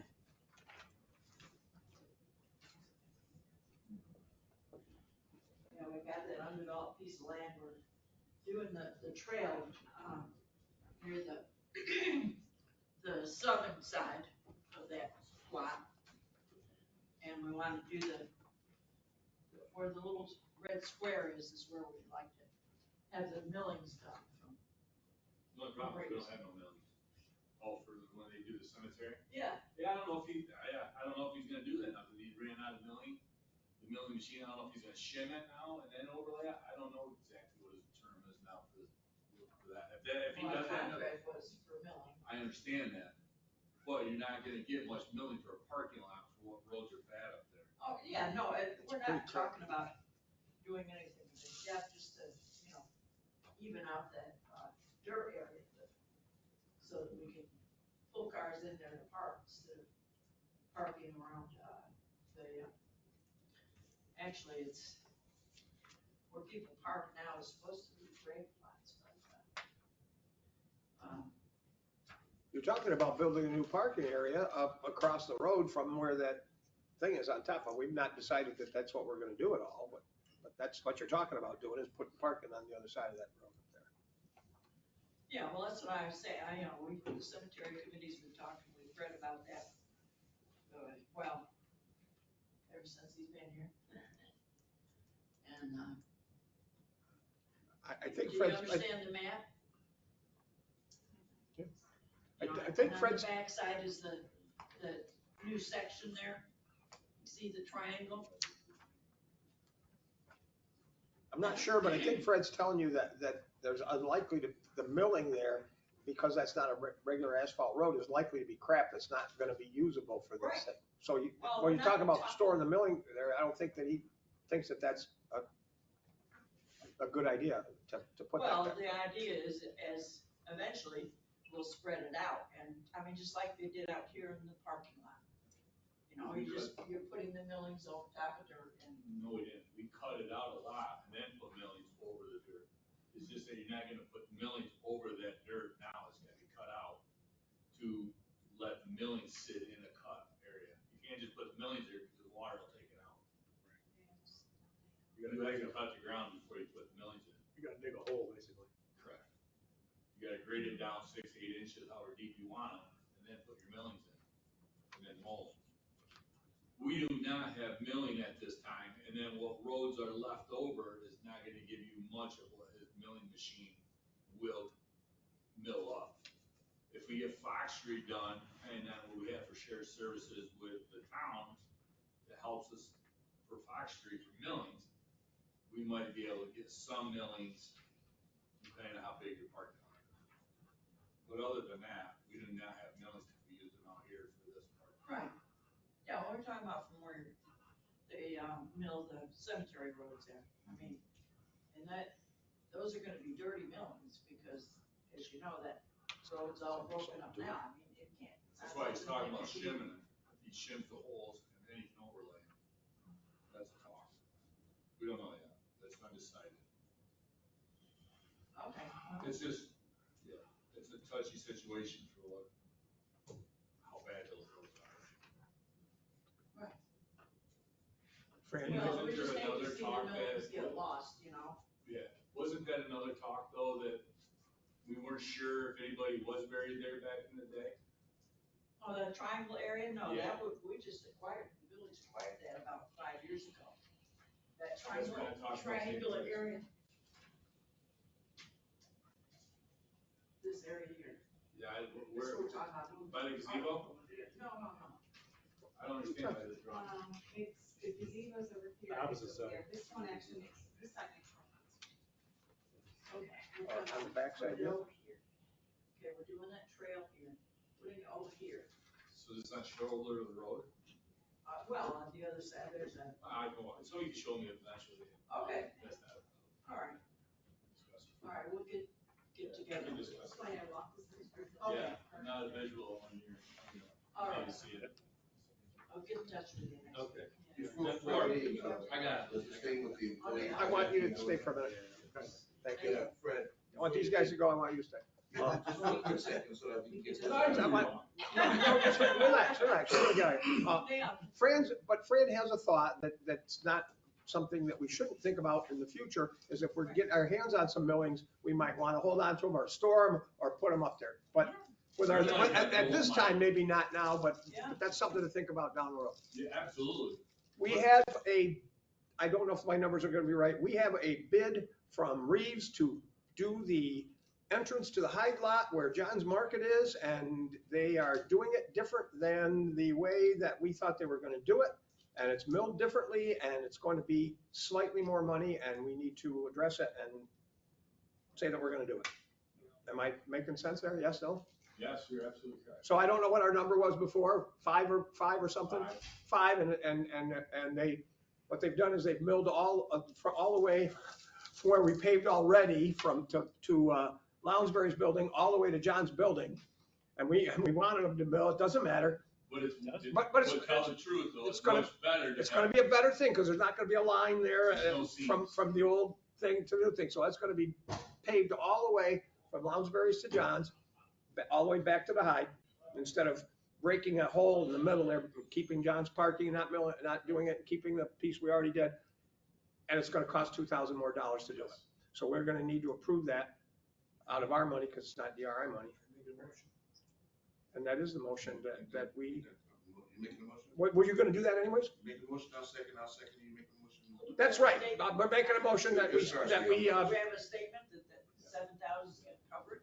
so we're making I'm making a motion that we, spend $2,000 for Reeves to pave that extra And I'll stripe override it. to pay that. What's that? And I'll stripe it. You'll stripe it. You'll stripe it. Well, that doesn't need to be in the motion, but that we pay Reeves Just saying. extra $2,000. Were they gonna originally, no, because they weren't gonna do John's. Basically a change order. Change order to Reeves, $2,000 plus. Something like that. I'll second. No, Charles is second. Oh, okay. I Stepping didn't on hear. toes. Charles is, I stole it from him. Any questions about the change order? Rusty, Yes. Laura, Yes. David, Yeah. Fran, Yeah. Larry. Yep. Charles. Yes. And yes. That's what I wanted you to wait for. Thank you. No, I was gonna wait too for a second. Oh, Charles gives it. This is time sensitive, because I want your employees to know that this is doable.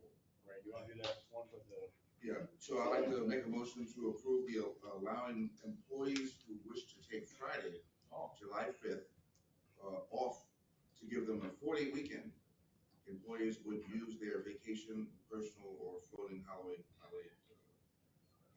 time, no sick time. Before you go any farther, I do have guys, my lead guys, that would still be willing to come in if we need to. So it'd be up to them to not come. Yeah. So, oh yeah, it says in that motion somewhere that the guys up in the cemetery will, No, I Not have them guys. summer help kids that, there's a kid that would stay, he's one of their leaders, that would still go up there and mow because they'd lose 2 days. And they said that they would go up for that Friday. You're not gonna cover the weekend, Fred? I'm coming in to make sure they're okay, yeah, going in and out periodically. so all that stuff's in that motion, all those variables. I second Rodney's it. got them all. All right. Thank That you. sounds good. And Dirk's working, so he'll be keeping an eye on them also. That's right. Outstanding. And there's one, I don't know if this matters or not, one other piece to that variable. It said that they could trade a vacation day or trade something. Could they also choose just to not be paid for that day and take it off too? Is that possible that they didn't have to use a vacation? Everybody's good. Whatever variable. it is. Everybody's good on On the versus, versus. yes, everybody's good, they're taking it off. any other discussion on that? And it's all departments, not just DPW, so. Yeah. Obviously, police and fire and EMS, that's different. And like I said, if anything happens at the pool or anything else, we'll still come in for our normal time. Shall we vote on that, Rusty? Yes. Laura, Yes. Dave, Yes. Fran, Yes. Terry, Yes. Charles. Yes. And yes. Toodaloo, people. See ya. Have a good night. See ya. See you in the morning. Yes. All right. let's I'll go wait till back. Oh, did we lose Eric? Should have got to talk to him. Communications, I don't have anything this time. Think about it. maybe I can do something. So, this next one, the Marvin Park sign graphic. Did anybody get this? Did anybody get it? No. Yeah, we got an email, right? Is it in here? Was it an email? It's the vinyl that goes on the big Oh. Marvin Park sign. Yeah, that addition. That has pool this way. Yes. Is it a change order for something? No, we just need to approve because the arrows were wrong at one point. How it's gonna look? Yeah, I think Laura said that the arrows pointed the wrong way and it needed to be changed. So our question is, did they correct it, and can we say to put it on? I don't think I got that. Where'd it come from? It should have been in last week's, status thing. It's not like a big deal if we have to wait till next time. It would come from James.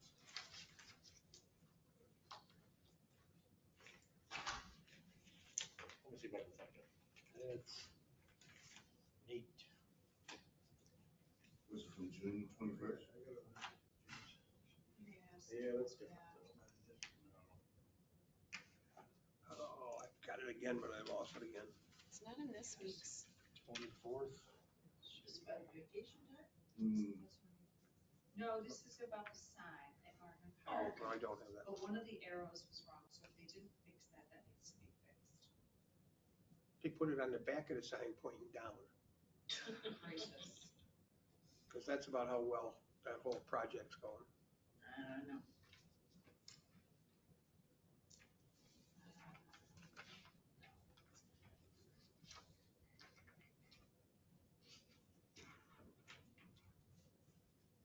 One, two, three, four, 5 people, 6 people on their phones looking it up. I love it. Not you and me, Fran. You know, I have a cell phone, but I don't use a computer. Oh, goodness, yeah. Save a lot of money that way. I will steal it. I found it. Did you find it? Look for June 17th. From Nate. From James, and it's, the title of it's gonna be Owego Marvinport Graphic for Review.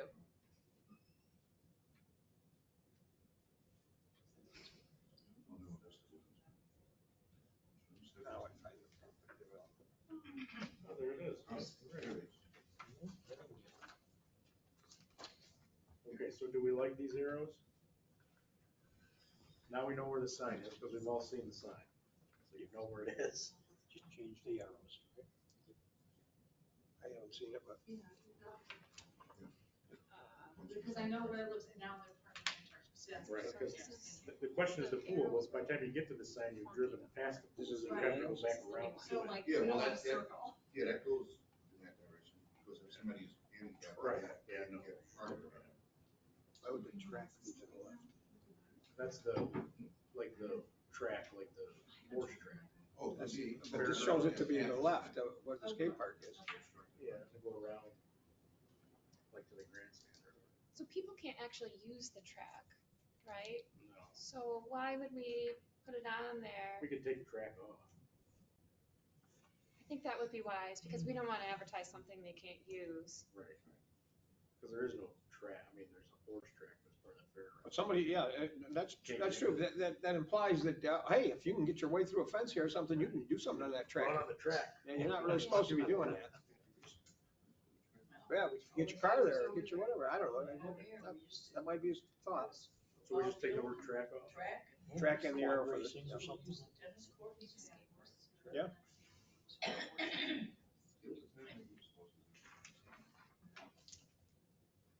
So do we like it besides the word track?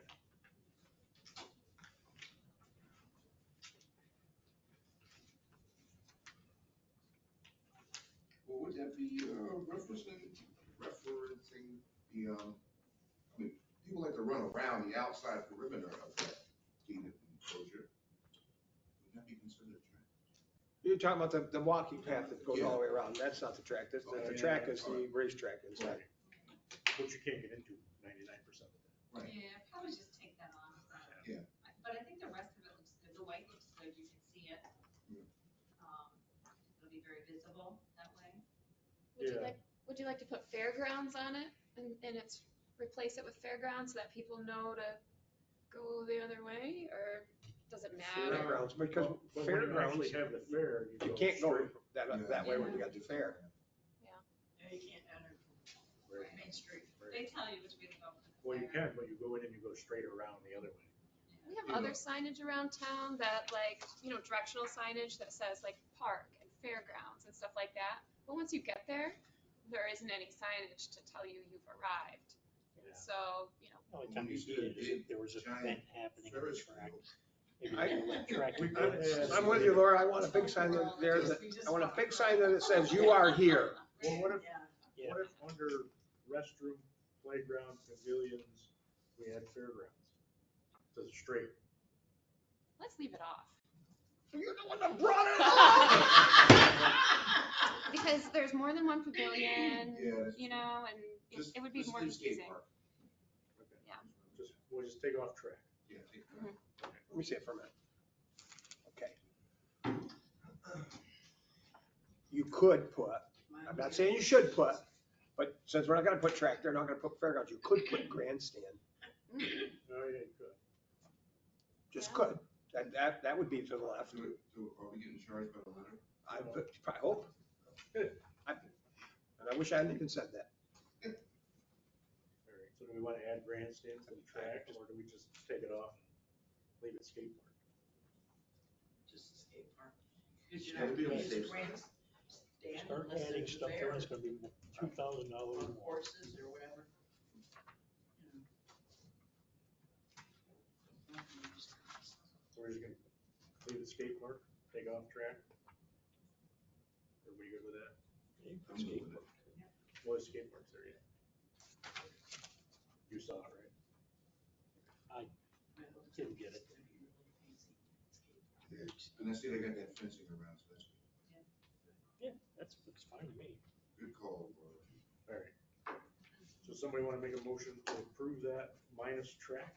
And I will email James right now before I forget. I'd like to make a motion to approve it minus the track. I second.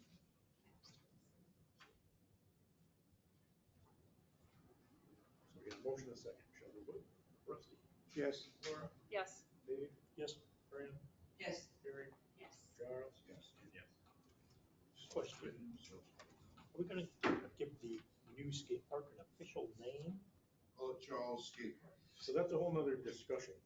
His name is called the Ryan Rufner Memorial Skate Park. That's what the name of the old one was? Yes, but don't quote us on that because we can't find where that's like, Where somebody in voted stone. to do that or something or something. That's something we need to figure out. I didn't know that name was associated. Let's not do that tonight.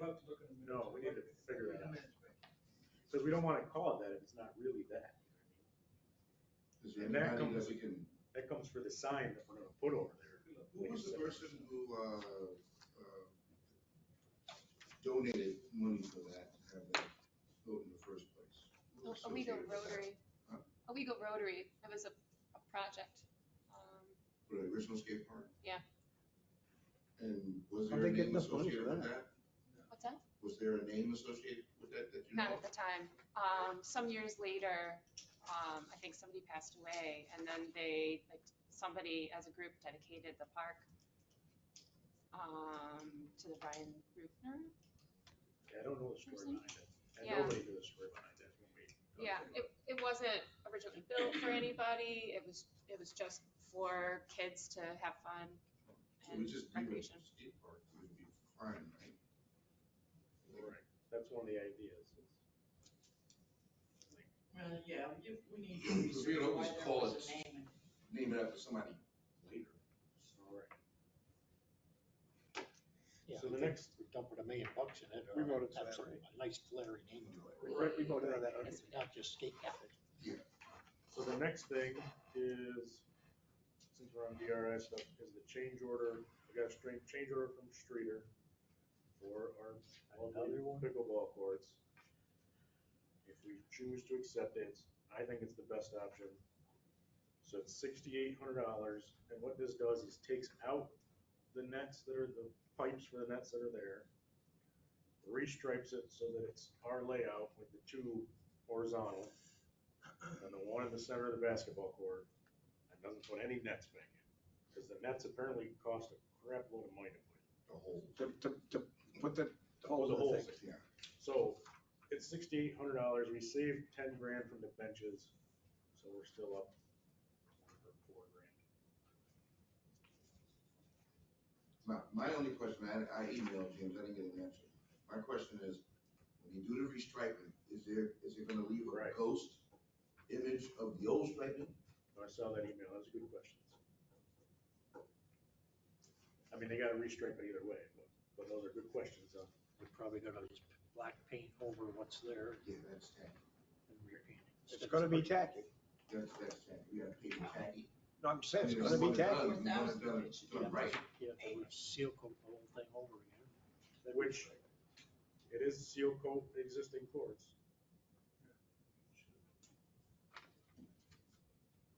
Want it done right. And they're the ones that screwed it up, in my opinion. I mean, Are they gonna reseal coat it? that's step two. Patching for pickleball court sleeve relocations is $1,900. Seal coat existing courts is $3,000. And restripe is $1,000. And then stripe the third pickleball court inside the basketball court in blue is $660. Yeah, if they're gonna seal coat the whole thing and just not over the stripes. So that's, It sounds like they're gonna seal coat the entire pad, to be honest, and start over. Does seal coat mean that it'll be blackened out completely? Yes. Like when you Just put your making driveway, sure. like the bucket stuff you put in your Oh, driveway. yeah. I had this image in my head, they were gonna like paint over the wrong lines. Good question. Then we see this ghost line, you know, it rains a couple of days and then next thing you know, you got people playing in all kind of directions. I'm not convinced it's been properly planned out yet.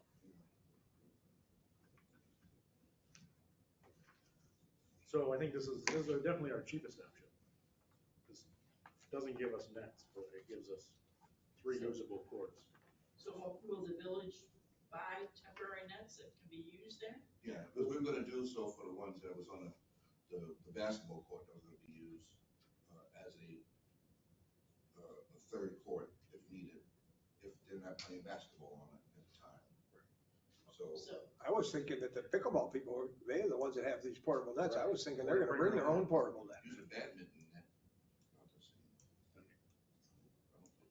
We'll have to figure the nets, either, no matter what we do with the nets, it's way cheaper to do them Yeah, it's outside the way cheaper DRI. that way. We just have to figure out some kind of way to store them. Because we buy them Yeah, on and have Amazon. And have somebody be able to use, Yeah. that's its own problem. We can I buy mean, I nets. don't think anybody wanna steal them or anything. And maybe we can find ones we can anchor down to the concrete. I don't know.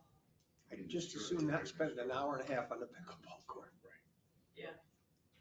So this is, I mean, this is our cheapest. It's So next year we can talk about nets. Right, $6,800 and they'll be safe and usable. Minus the net. Did you get a Minus the nets. price on those nets? What good is it without Set nets? up for the portable nets? Like $100. Oh.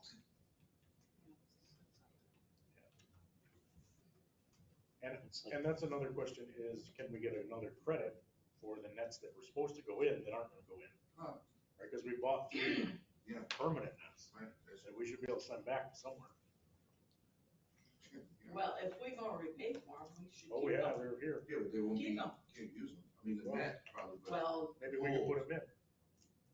next year, that's what I'm saying, next year. Yeah, maybe we can put them in cheaper than they can. I don't know. Yeah, Fred can put them in Right. next year. Yeah, that's a good idea. If we've already paid for the nets, we Already keep have them. Oh, no, they're already here. That's what I'm saying, they don't take them back. Right. Yeah, yeah. Well, we'll look into that too. There's a pipe with a pounder on top, right on it. Yeah. Like my hand No, or my back home. Too much You gotta wear time. gloves if you're gonna do that. Yeah. Time on the pickleball. All right, shall we vote on this change order, or Yeah, I'm gonna. somebody needs to motion it? Did I make the motion? Yes, you did. I did. Okay, we have a You second. second that? I did. You want that? Okay. Shall we vote on this? We've talked it to death, I think. Yep. All right, Rusty. Break my own rules, you don't talk when it's time to vote. I said I will not spend another penny on Marvin Park, and I will not, I vote no. Well, actually, we're not spending it, it's. As a change order, we're gonna spend $6,000 of PR money, I vote no. Laura, I vote no. Dave, Yes. Fran, Yes. Terry, Yes. Charles, Yes. and yes. Okay, so that'll pass this, we're good. So we'll let them know, we'll just sign. I do agree, we shouldn't be paying for that. I just get so grouchy about that. No, Oh, I crap. agree with you. But, and I know that we need to do it, and I know you guys are gonna vote to do it, but I'm just No, I know. grouchy. I understand. Yeah. Principle. So it was written. Yeah, so let's do this health consortium thing. We do this every year. Somebody, So the resolution- Rates, no, it has nothing to do with that. It's just we have to do this resolution. every year. annually have to. And Mike, are you our representative on the board? Yeah, so that's a good question. It was me and Ed. So do we want to pick somebody besides Ed? Terry is the financial person. Right. Handling the financial stuff. That'd be good. I wish I'd known that earlier. I would have mentioned it. If it's hard and a pain in the butt, I want Terry to do it. It's not. You'll get invited to their meetings and you can listen if you want. Dear. Do they do them on Zoom or do you? Yes. do somewhere? Oh, I go on Zoom all the time. That's not a problem. So we have the resolution here. Yeah, it's not actually The filled one out you're for us. signing does say Tioga County Oh. instead of Tompkins. It does, yeah. Yeah, the resolution has 3 spots where we put our own name. No, that I was like, Oh, okay. oh, Their company name says Right, Greater it's the- Tompkins Consortium. Right, that's the name Yeah. of the consortium. But the document doesn't have our information. It says like fill in Right, municipality. so we'll fill in our name where it Well, of says. course. Yeah. Don't, you're not Monty Python. This is gonna be okay. Mike, move that we approve the 2024 amendment to the municipal corporation agreement between the village of Owego and Tompkins County and authorize the mayor to sign. Second. Any other discussion? And we'll add Terry instead of Ed. That's the first. Want that in the same motion? Or no, I mean, we'll just. We'll do that. Because we do have to, Yeah, we need to have 2 people. Rusty? yes. Laura? Yes. Dave? Yes. Fran? Yes. Terry? yes. And yes. So we didn't put that in motion, now we gotta add Terry? No, That's we up don't to need a the motion. mayor's discretion. He- I don't know. he appoints, makes appointments, I just need a backup person. She was voluntold. just like he's. No, it's fine with me, I appointed don't know. to different positions. Okay, so we did that. Charles, you want to Actually an vote officer. on the health insurance thing? Said yes. Yes, I said yes. Did you hear me? Next one, I get all the ones from the first page. Next one is the bump the budget. This is Gibson donations, and it was ammunition that So- the PBA reimburses us for. Yeah, that's from the police department, and that was, yeah, for a number of things that they got money for, and we transfer that line item to the ammunition line item. PBA monies that they gave are raised, so move that we transfer the $4,709.60 from line item, as presented from line item 82705 to the other line item. Right, you'll have it all written there. Do we have a second? Second. Any discussion? Russ? Yes. Laura? Yes. Dave? Yes. Fran? Yes. Terry? Yes. Charles? Yes. And yes. We did the employee thing. Next is the payment of bills. On there, we paid Viola, the water company, like $30,000. What was that for? Was it a month or was it sewer or the hydrant rentals or what was that? That's not a month. It's not hydro rentals, it'd be water. And it's not a month.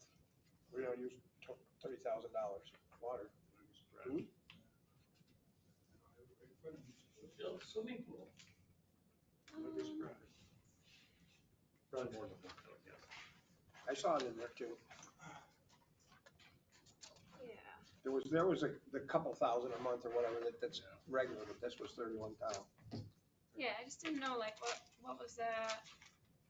What's that for? 2164, was that 24, was that the pool? I wouldn't think it was that much, but, I wouldn't either. Could we use rainwater? but we should check into it. I know my water bill like tripled this month. It has tripled? Oh, yeah. You think that's because of the I items? use $25 for the water, and my bill's $70. Yeah. So So there was a leak in the park and stuff, and so I just wanna know, like, what's it from, what's it for? And I met with Jeff Van Wagenen this last Friday. And I asked him about my specific bill, and there's a whole bunch of like, other weird, like there's a revenue reconciliation and there's surcharge. It's like the phone company, right? That's not an issue. Was it actual or estimated? Oh, no, it's actual. Really? Oh, yeah. No, my water usage was $25, and the rest of the $70 is revenue reconciliation and this and that. The hydrant thing is $4. The hydrant was just $4. Yes. That's better. On your bill. Oh, yeah. So what did he have to say about it? The PSC approves them, charging all those fees. Yeah. Did he say that would be monthly, or is that a one-time shot? Did he tell you? Monthly. It's a lot of I don't know about our fees. $30 Yeah, that's Utilities don't want No, I meant your 70, Oh, yeah, that's where it'll be. That can't be. Well, I mean, the PFC village, wouldn't, Huge increase. they gave him, they might give him 15%, they wouldn't give him 200%. It was something like 45% or 50%, it was a huge increase. Yeah, it's a lot. Mike, I mean, the village is charged for the hydrant fees, are they not? So that's all changing now with the hydrant rental goes on your water bill now, Okay, so the village doesn't pay for it directly anymore. not anymore. Okay. Will So I was drive gonna say, it more sounded like we're changes. double dipping there. That's 61 or so grand that whatever it was, 61, 60, that we took out of the fire department's budget because that's now going to be billed on everybody's water. Gotcha. But one thing we're gonna have to look at is putting in our own well, because they wanna charge us now. We used to be able to use the hydrant for filling up the street sweeper and the fire trucks. They want us to put a meter out somewhere and charge us for everything. So That was our we get meeting. around that by just putting in our own well. Not a problem. Yeah. Not a problem. Well, When we're gonna change the digging in the street from 12 cents to $1,000, we'll be talking to you, We should. pal. That was our meeting Friday. He wanted Sounds to like meeting. the mayor's gonna be drilling a well in his yard. But we've talked about putting one here. That was our meeting Friday, It might be DPW, so that makes- which the department heads haven't had this meeting yet, it's in a couple of weeks, but I met with Jeff.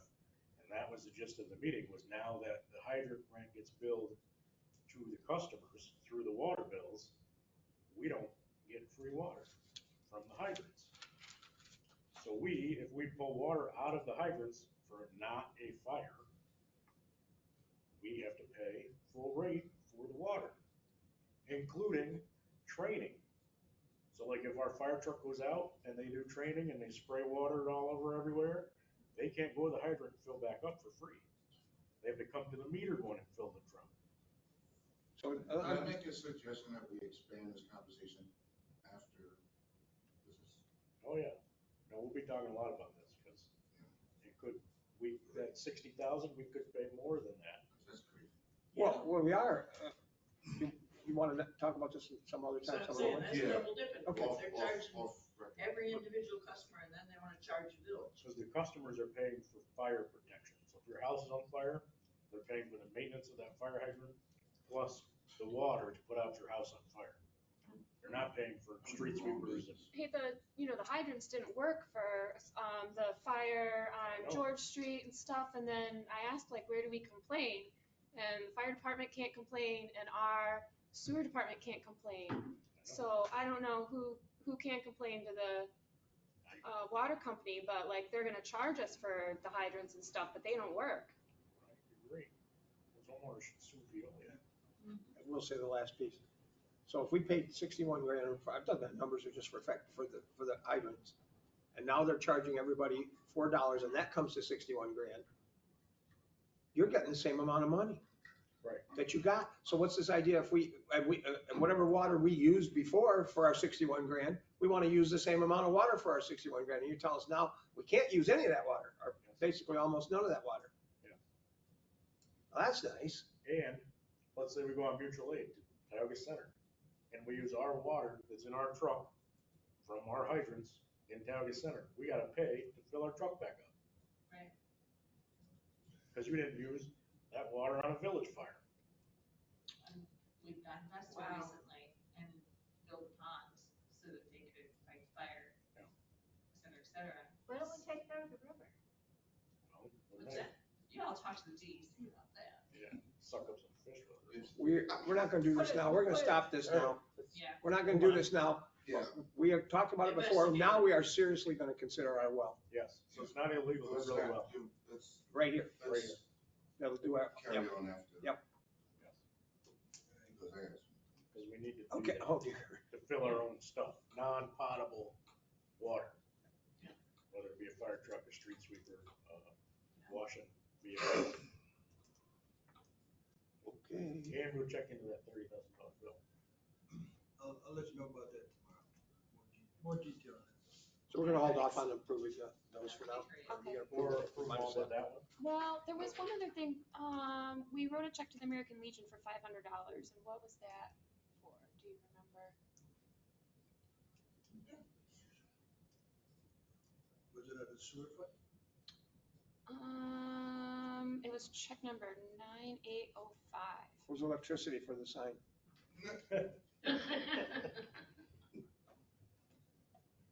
I'm not sure if they had a sewer problem.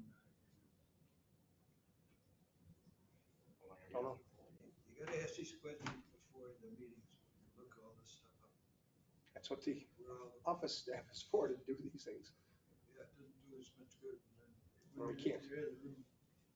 Those are my only two questions, but yeah, I was just.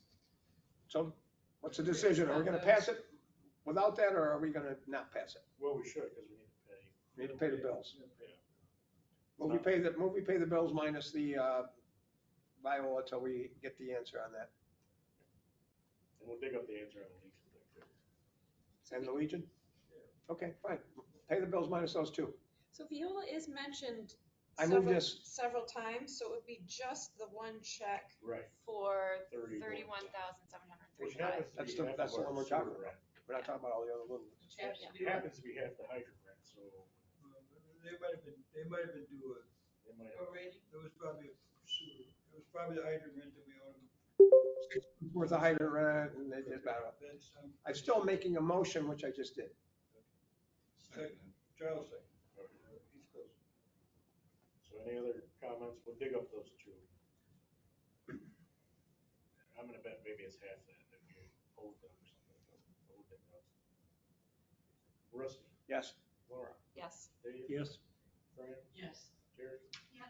Charles? Yes. And yes. That gets all the other bills paid. We got it. Okay. Minutes. June 17th. For June 17th, I sent in my trustee report in today, Yeah, what time? pretty late. You So, can close it. so with that included, Go through it. I would approve the minutes for June 17th. And I don't want you to go into great detail, but is there something that we need to know? I mean, yeah, you might have 53 things maybe that wouldn't be okay with the rest of everybody. So is there anything particular? I would say that we missed approving some minutes. Okay. Not a whole And lot. we could figure out what those are and go back and approve them on another date. So I'm thinking it was like the third's minutes, May or something. I know there's a bunch we're waiting on stuff. Yeah, so we held those over and we dropped it off our list, but we should go back and find those. You're But good with the 17th? that's all. As long as we include what you're saying. Yeah. Second. Dave, Dave. any other comments on the 17th? Rusty, Abstain.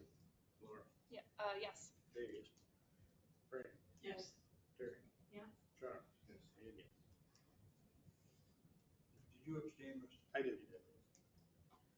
Trustee reports. Well, actually, before the trustee reports, I wanted to bring up some old business. But, I didn't get a chance to, after, the folks from New York class spoke to us at our last meeting, they did send their registration packet and I sent a copy to everybody. Rusty was supposed to get a printed copy. Well, I didn't. Well, what I wanted to propose is that we have, well, it's up to the mayor, he's the one that decides on the finances, how the finances are set up, but that we do the initial cooperative resolution to become part of the New York class. But at this time, we wouldn't designate any particular funds. We'll do that as we look at the different funds we have in the reserve accounts and decide, which ones we want to do. And if we decide we're never gonna do it, we don't. But in the, I copied 2 pages from that. That gives the registration procedure on that side, and the other side is the resolution itself.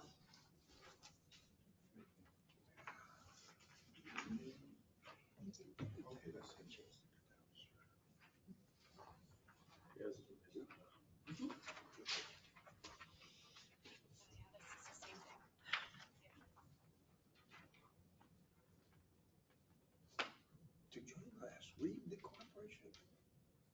Okay.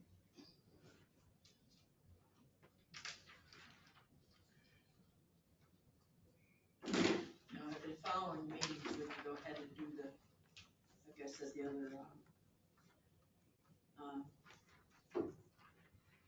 which accounts we wanna put in there. So. Say that part again, Fran, what'd you just say? Okay. We have to For tell the what accounts we want to put in registration there? Registration packets. This is the central part as far as the municipal cooperative resolution to become part of New York class. But then they can help us with, the other details as far as, accounts that we wanna put in there and so on. So I'm saying at this time, we won't talk about any of the accounts in particular, just, have the resolution to, become part of New York class. We had to do a similar thing with the insurance a long time. Pardon? They had to- What's that? And then, like with the insurance, they had to accept us as a Right. place, and then we could get into it. Do all the particulars, yes. I think we sent Nate a copy. I sent him a copy. Yeah, he said, yeah, Nate said. So I don't have a problem with this resolution if we wanna say that we're gonna join it. It doesn't say how much or what funds, or, it just says that we're Or who or interested in any of that joining it. stuff. yeah. I think in the email you gave like a. Well, I sent the example. there's a whole It was package. an example of what we could have, if we put that in. Yeah, we did that before, yeah. Yeah. Yeah, I mean, We'll get into that next, right? We gotta get in the program, right. and then we'll figure out which funds. So we this is, wanna- this is to apply for the program. Yeah, I would be for this. Who seconds it? I'll second. Yeah, okay.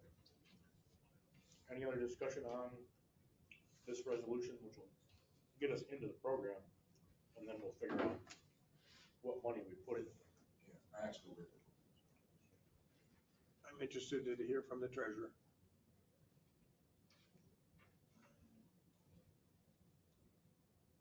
He doesn't have a vote, will you?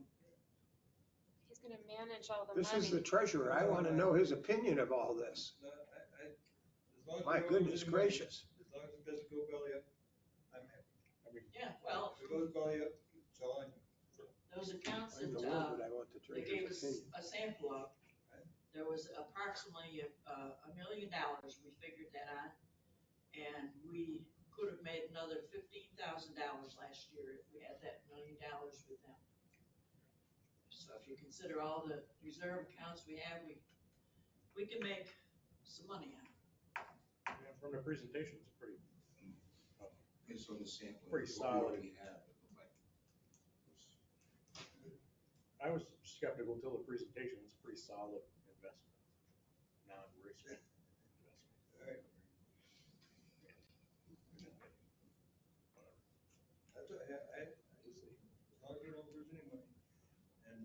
run by you guys, all the funds are gonna send to, Yes. before I do. Yeah. You're gonna approve. Right.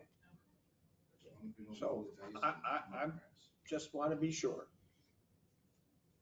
We're not obligating to anything. Correct. Right. Okay. This just gets you in the club. Right, This is join the club. form. The Sam's Club membership. Remember, You don't have to- remember how this works. Yeah, that's right. Remember how this works. Every time we start, we're on that hill and we start that snowball rolling, we never stop it. I'm always thinking of that. Oh, yeah, we're not obligating anything. Yeah, just try to stop it. Okay. All right, let's vote. Rusty? Yeah. Laura? Yes. Dave? Yes. Fran? Yes. Terry? You better be able to stop this. And yes. Let's roll the dice. Every time we're It's gonna get hot again, snowball Snow. now. Yeah. I know. Don't roll right into Don't it. expect that very much. Yeah. Because it could have just as easily been another. Trustee reports. Dave? All right. Last time we met, I went over and talked to Dirk about a vehicle that he's looking at purchasing. He was gonna be opting to get some lower priced vehicles. I have not heard back from him at this point, but I will touch base with him before I leave on vacation next Monday. I will be gone from next Monday to the following Monday, so I'm not sure if we'll be back in time for the meeting or not. Probably. I'm thinking I will. Where are you going, Dave? You know. You know? 3 minutes from where I just went, Yeah. Where's that? Delaware. I squealed at him. I just went to Delaware for vacation, looked at his new digs and slept in his new bed. Oh, Nice. wow. Thank you. Thank you. Drink his porridge too? Oh, yeah. Okay. So as soon as I know something on that, I'll bring you up to date on that. That was I about it. squealed at him. Sorry, I squealed. Sorry, I squealed you out on that. Rusty, you're next. I just got a thing from the code office, and, oh, by the way, code, of course, Mick broke his leg and he's in here. He probably shouldn't be, but he's in here working for us. He shouldn't be walking around with those crutches and that leg, but he is. And it's some proposed changes for, and it's brand new, so I'm not gonna bring it up right now. Proposed changes for some of the fees. We talked about changing various fees, and this is a few of them. They just handed it to me, so I haven't had a chance to chat with them or anything. For violations? No, this is code, I'm sorry, code, per permits for, Oh, okay. fees, not penalties. Okay. I wanted to, say on record, that we are having a bad week. The fire chief's father passed away, Charles Hawkins, citizen of Owego for years, passed away just here in the last week or so. In the last couple of days, Harold Abrams, owner of Vestey Monroe forever and ever and ever, citizen, passed away. And maybe yesterday, Paul Bartlow,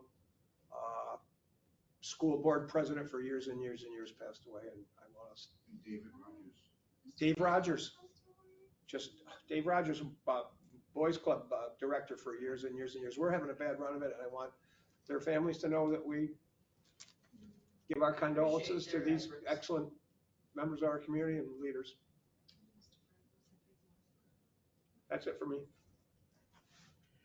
Charles? Who's open? No, I had a run-in with one of the neighbors, the guy who parks his car right adjacent from you. On the corner there, so when you turn on to. Oh, they stopped writing in the back window? Yeah. Yeah. That guy. I was nice. I stopped. I seen him coming to his car, so I figured, hey, let me talk to this guy. He might not know of the law of not parking that close to the end of the street, where the corner is, and you can't see. You can tear a bumper off your car and the other vehicle. So I introduced myself. I was nice. Then he turned into an asshat. Literally. He what? He wasn't nice. Oh, I'm sorry. He wasn't nice He back. wasn't nice back. Oh, he wasn't nice back. I Yeah, wasn't. he told me that I don't know what I'm talking about, I shouldn't be stopping and talking to him. He's from the city. What is that supposed to mean to me?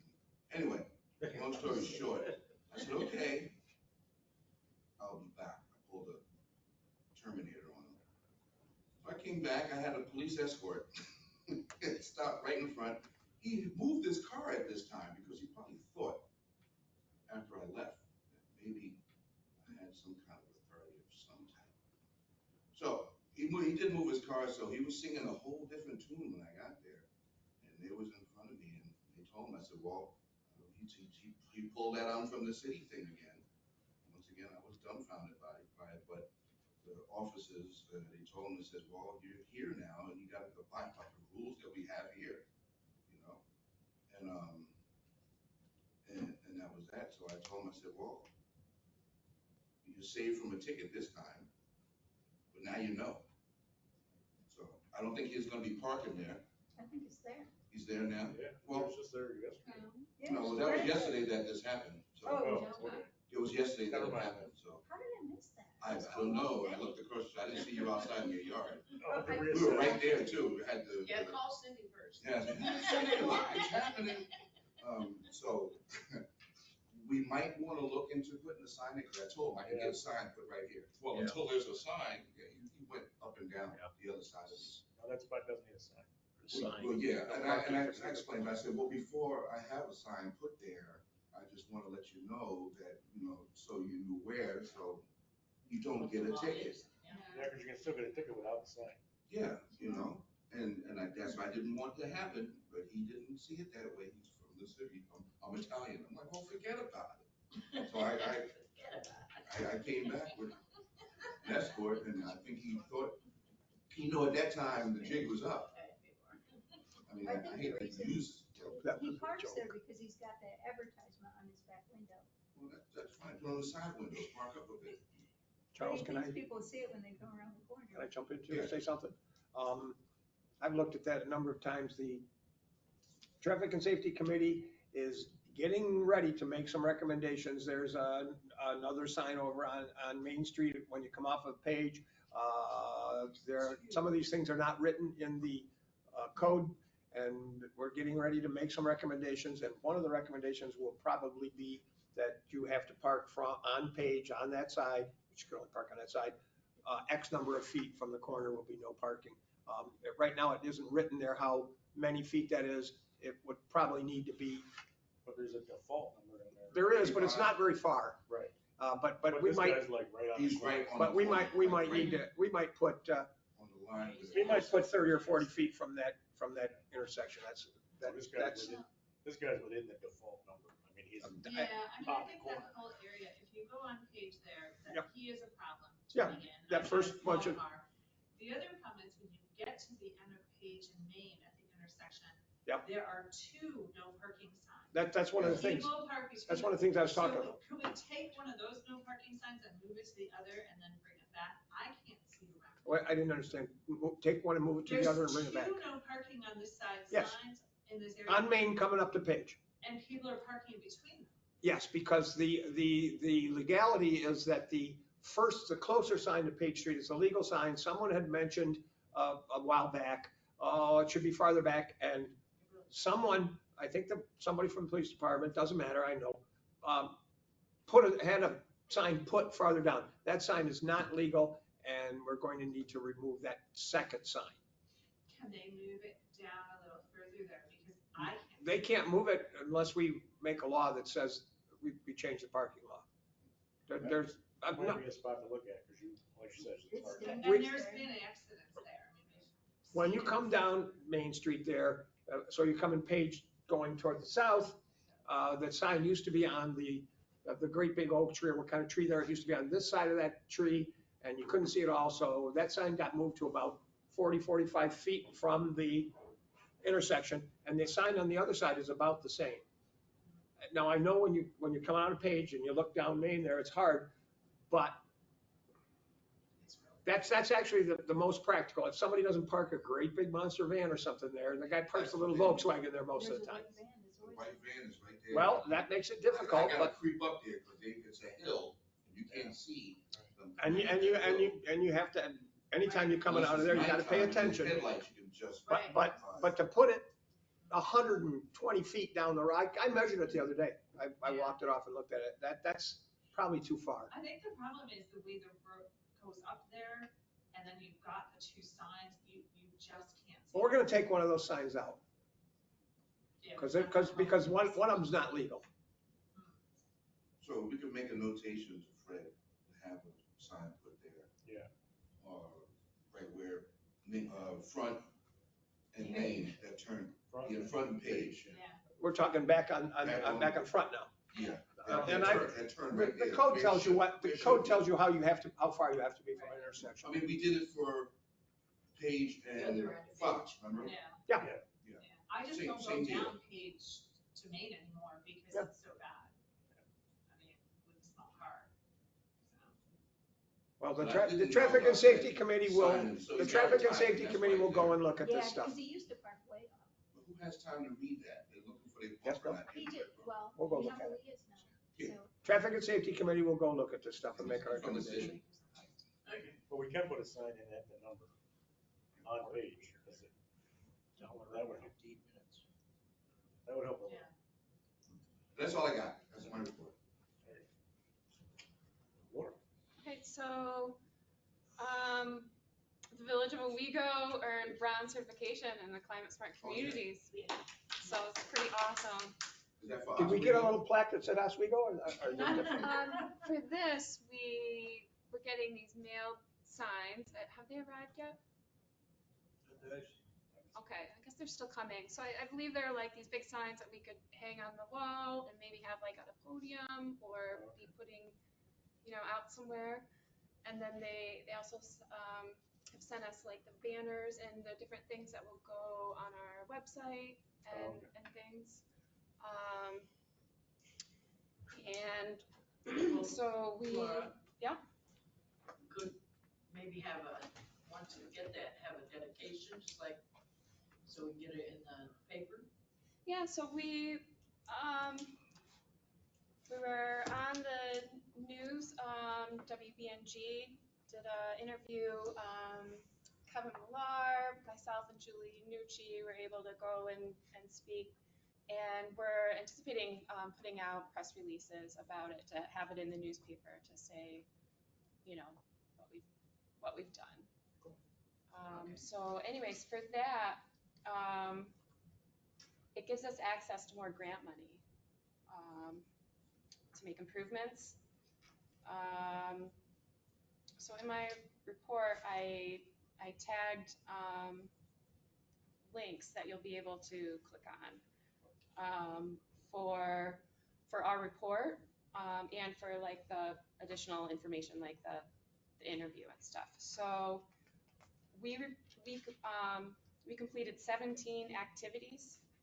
The village did, the Climate Smart Communities Task Force, and so to view them, there's an interactive map. You click on the part of Owego, and then it can take you to the certification report, and that lists everything. So you can go on and click the fleet inventory, and you'll be able to see what vehicles we have and stuff, and you'll see the LED streetlights, the cultural resource inventory. So all of our work that we've been doing is now available for everybody to be able to see online.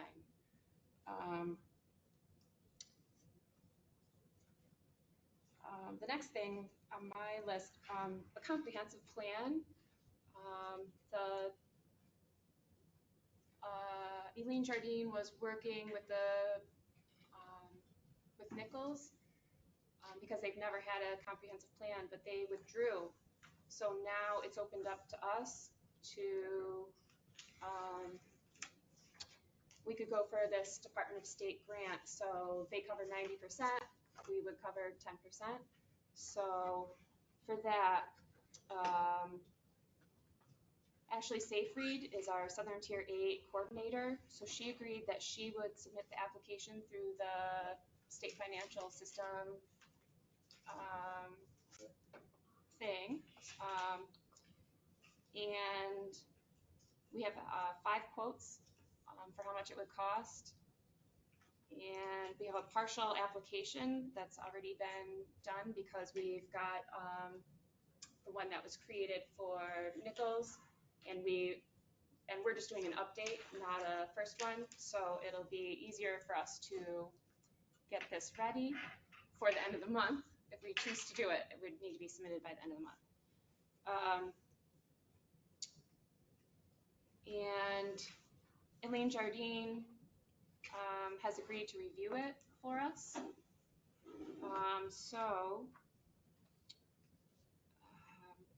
The budget for the entire thing would be $100,000, and the village match would be $10,000. And we could budget that for like 2 years to get the $10,000 within the budget. However, if we won this grant, the comprehensive plan, we wouldn't be doing it until like 2027. So this is just a whole lot of pre-planning so that we'd be able to do the comprehensive plan if we have funding in a couple of years. So we don't need the match until 2027? Not exactly. Yeah, we'd probably need to have the match when we begin whatever paperwork for, if they decided that we were eligible or that we would win that grant, then we'd have to figure out getting that $10,000 for the time that when it starts, right? Because there's all that build-up time for the grants to get ready. Is this can I ask a question? Yeah. Do we have to cover $100,000, and then once it's all done, do we get it back? We don't know this yet, how that all works. I don't know. Yeah, I'm just saying, there's pieces. I talked to Julie about this today, a bunch of it. So we would have to be elected at the end. Yeah, as usual. It's long-term planning for the village. You know, it involves, so it's a comprehensive plan, right? So it comprehensively goes over each department, what our financial status is, what our future outlook is. Like, are our departments making money? Are they not? What are their worries? It'll poll the residents of like what their concerns are about growth. What do they want to see? What do they want more of? Are they happy with their village government and the communications? So it's a really big deal. The current one isn't big. We also put in The current, what are you saying, Mike? I mean, the current one has a big document. Big documents, we did it in 2013. It's 11 years gone. To generally feel that you should do those every 10 years is a feel. 5 to 10 years, yeah. So we use these documents to get grants. So we have to show in them that we have the need and that we're, set up. And so we need to have this to continue doing our major infrastructure improvements. So.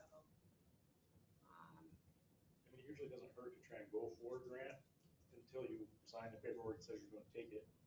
That's when like all the match stuff comes in usually. Yeah.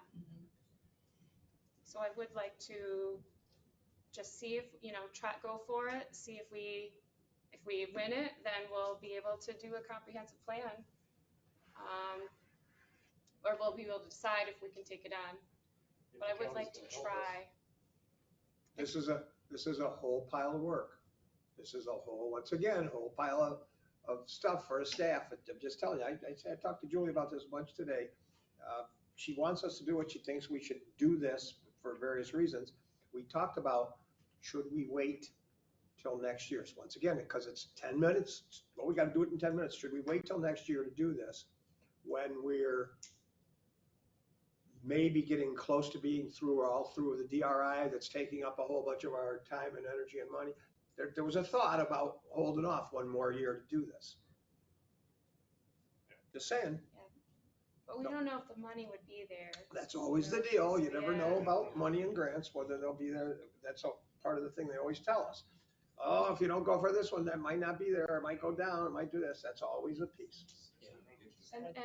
And we do have the offer of people to write it write this grant app for us. So I don't know if come next year, if we would have anybody willing to do this work. But we have a coordinator. Nobody's gonna write this for us for free. My Well, concern is like, so if the county helps us write it, who helps us when we get it? That's really the question we need to answer. That's the piece. Well, so yeah, so this would be getting the money to hire somebody to do the project. So like, it would be $100,000. That's the quote. And so we would be paying somebody $100,000 to do this. You know, the project isn't the, it's the grant administration is the issue. Yeah. The writing of the plan, yeah, we hire a consultant to do that. Did we have a consultant when we got the DRI? Yeah. But it's all the paperwork to submit for the reimbursements. Did we just not, a few minutes ago, I'm just saying, can I talk to anything? Did we not say just a few minutes ago, oh, what if we want to do all this stuff for the cemetery? And we had a department head over here said, we don't have the people that can do all this. Just as we continue to do what, we want these grants and we want to get these things paid for, but you better think about how we got to do this. Yeah, we only got so many people here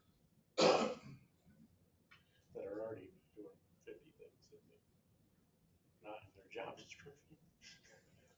Could we set up a special account, maybe, Rod would know, that would be for future grant expenses? And put a certain amount of money aside for that, so that if there is a grant available 3, 5, 6 years down the road, we have a lump sum ready for that.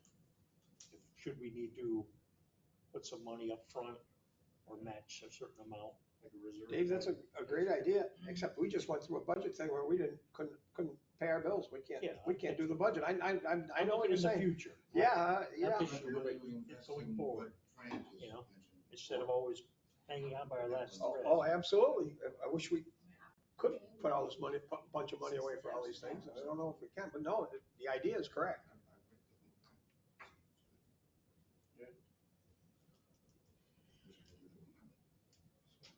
So I'd like to just motion for a vote to try to have to submit to the Department of State for a comprehensive plan for Ashley Seyfried and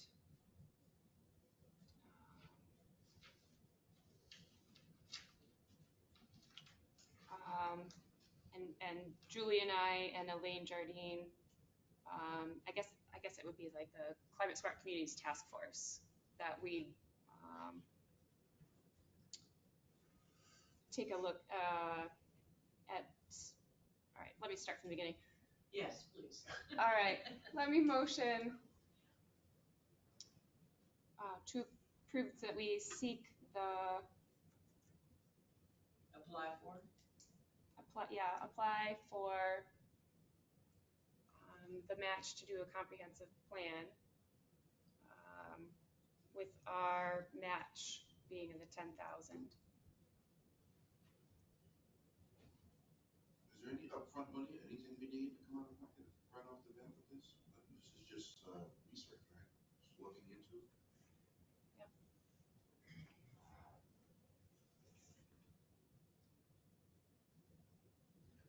Do we have a second to that? I'll second that. No, I'm going back. My turn? Well, it's just, Discussion. let me just comment, it's just like when we had the grant for the cemetery for $250,000. $350,000. And the village eventually just turned it down. No worse for the wear. Oh, yeah. Oh, let me tell you, the worst for the wear. The state was not happy with us. Oh, no. We were worse for the wear. Well. Yeah. And you talk to the county, they still talk about that. Yeah. It could have been done. We're not into that, but I'm just saying, you know, you're not stuck taking the money. You can say no. Well, and I did read a lot of what our grant had written, and it was well written. I feel like what she has for Nichols is very similar to what Owego would be. So I do think some of that is. That's a resource. And that is a good thing. So it's not like you're starting from scratch with this paperwork. it's done nicely. I'm worried about the time commitment also. So, and that was something we talked about, so that's okay. And Laura, you're not sure if you have to put the 10,000 up when you put it in, or that was the part I was a little confused on. We wouldn't need the money until we're actually, if we won it, and then you start the paperwork to say what you're doing with it all, and then, it takes months to get to that point where you need to send them the money. So I mean, it might be even into next fiscal year almost at that point. Absolutely, yeah, we would wait until next year for any sort of announcement.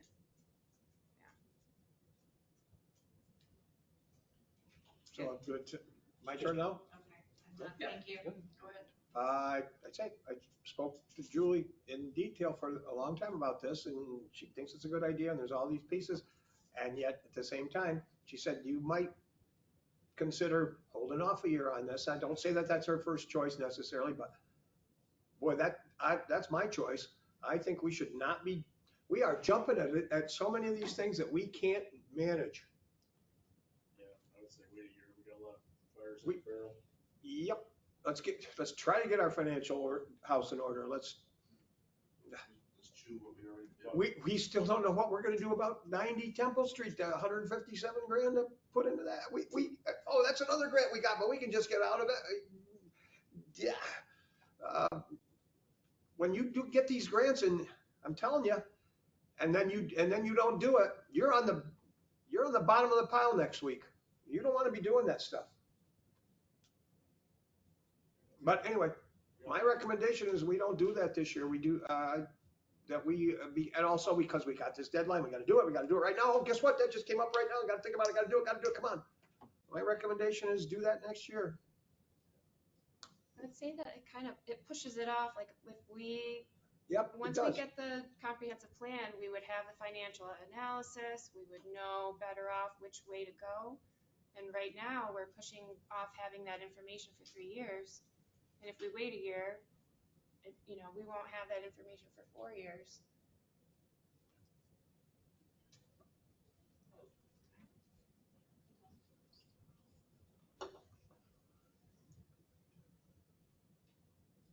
When is the deadline?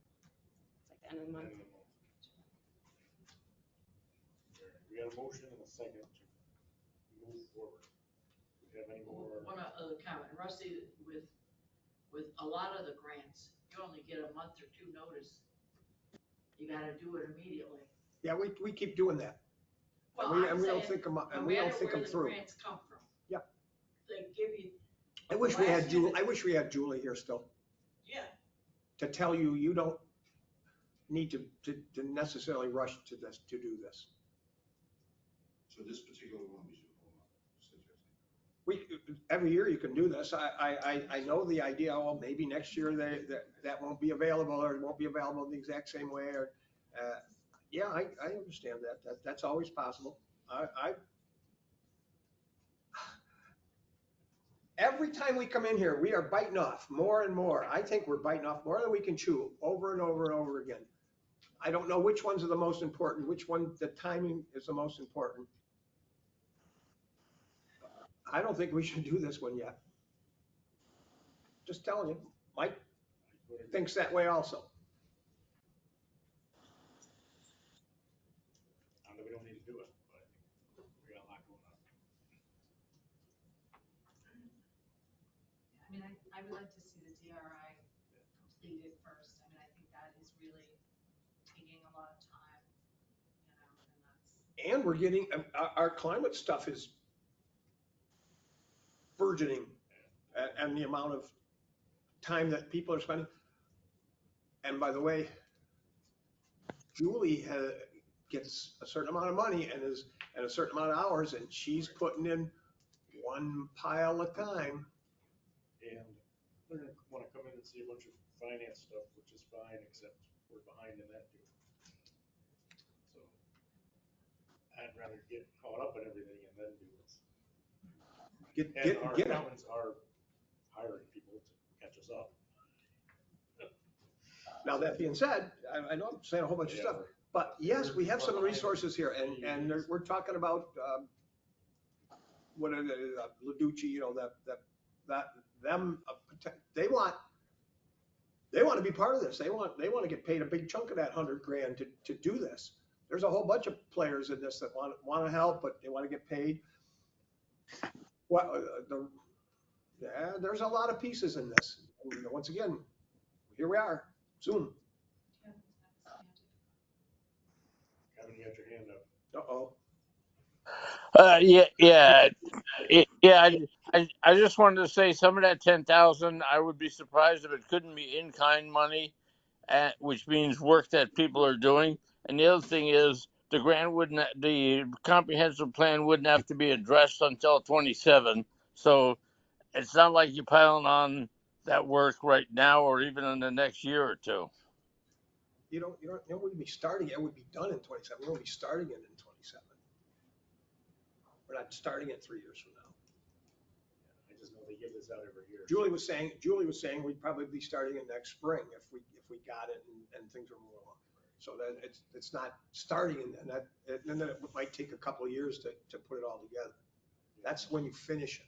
They take a long time to put together. I mean, it's a big document. All right, thank you. Thanks, Kevin. All right, so we got a motion and a second to move forward with it. Any other discussion about it? We've had a bunch of discussion about it. Shall we vote to do that? Rusty? No, not yet. Laura? Yes. Dave? Yes. Fran? Oh, dear. I'd say no, because I agree that we need to get things wrapped up. If we can wait till next year. So I'll say no. Terry? No. Charles? Sorry. But we do appreciate your time and put into looking that up. And all the people that are willing to help us with this, we're going to be asking for their help.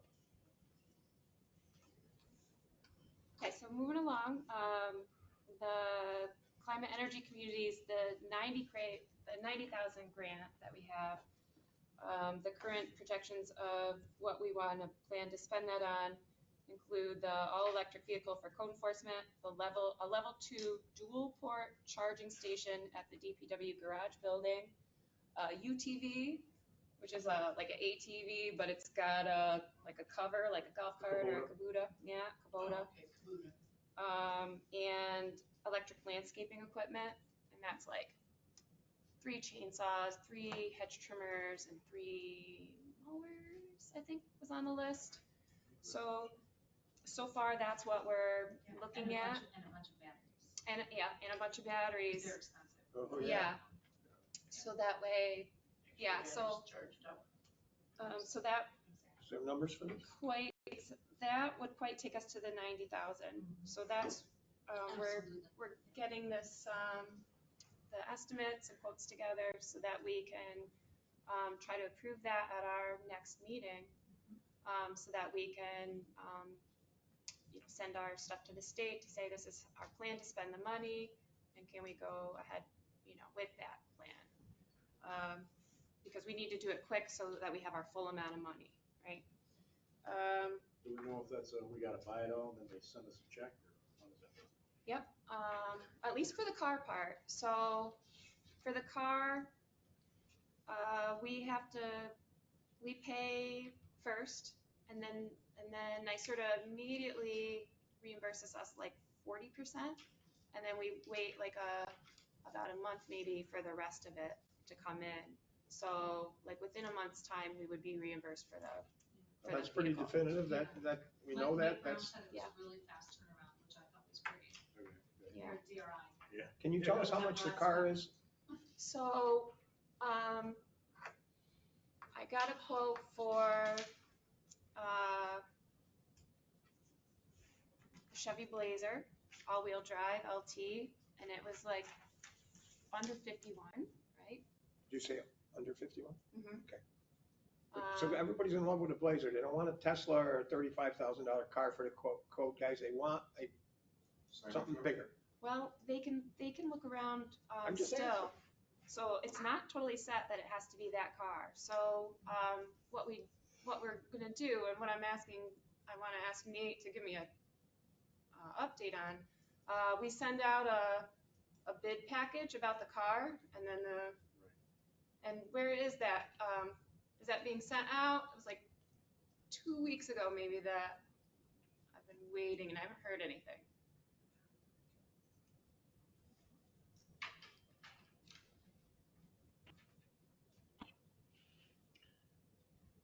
I don't remember seeing anything from you, Laura. Okay. So the office is supposed to be sending you a package or something to put together to say that we want to go out to bid to buy electric vehicle for code. And we have all the specs. The clerk's office? Yeah, has the clerk's office communicated that to you? I don't recall seeing anything. Rod, did Cindy or Kim or Nikki send anything? That's it. This is the first I've heard of it. Okay. They haven't asked me about it. Did you get it? Well, Cindy asked me more questions and I sent those in. Like what, where we don't need to get it from New York State. We can go with the lowest car, the price that we can find. It doesn't have to be any certain manufacturers or things like that. It just has to be all electric. And so we're looking for a class 1 or 2 vehicle, all electric. And I would like it in white to match the rest of the fleet. And if it's, and preferable all-wheel drive.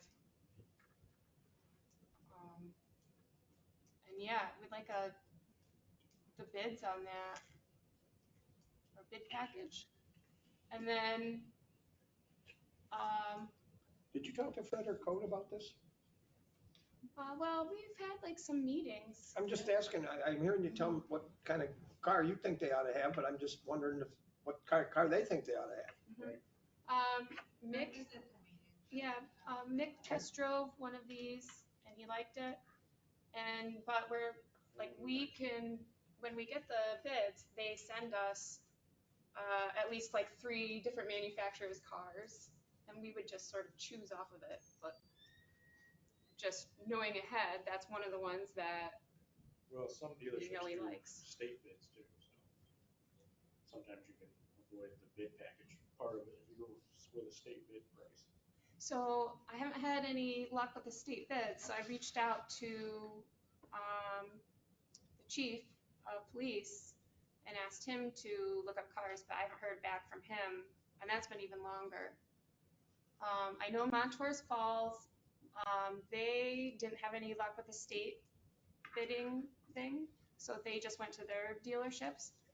And I went out and got bids from several dealerships, but they need the state bid package to make it official. So I know the price of the cars, but I need this paperwork so that we have the ability to say that we've gotten the bids and that we can show the paperwork to buy the vehicle. Has to be competitively bid in a certain way with certain stuff to check the boxes. And I'd like the car as soon as possible. We can't. We don't have the 90 grand yet.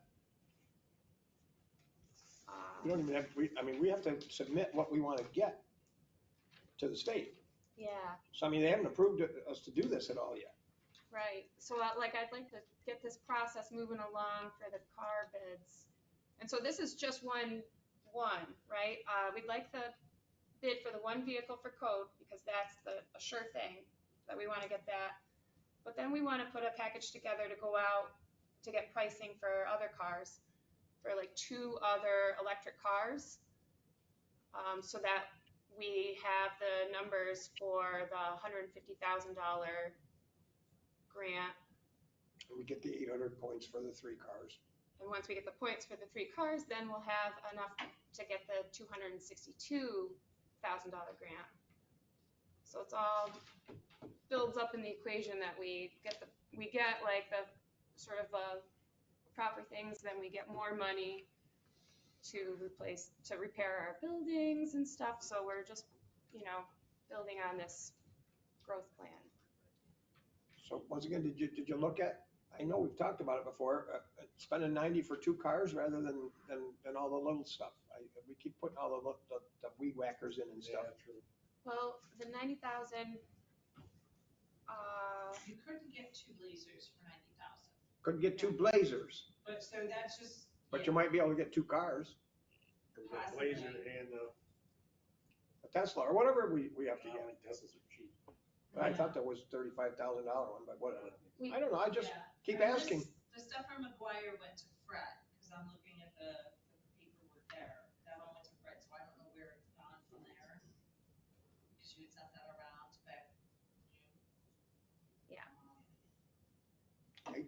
I've just mentioned that a number of I times. think that when they are looking at trying to get enough points to get to the next levels of money, then doing the weed whackers and a car, and the Kubota thing, that started to get you to more points. So it's, right, it's kind of a balancing act of what do you want, what do you need, and what else do you want after? So if you can use the $90,000 wisely, you're gonna get the 150 or 180, whatever it turns out to be. So. Cause the weed whackers unlock different Right. points. And Julie had this great spreadsheet of like what you needed to do to get certain points. And I got that from, that was huge. I got that from Julia.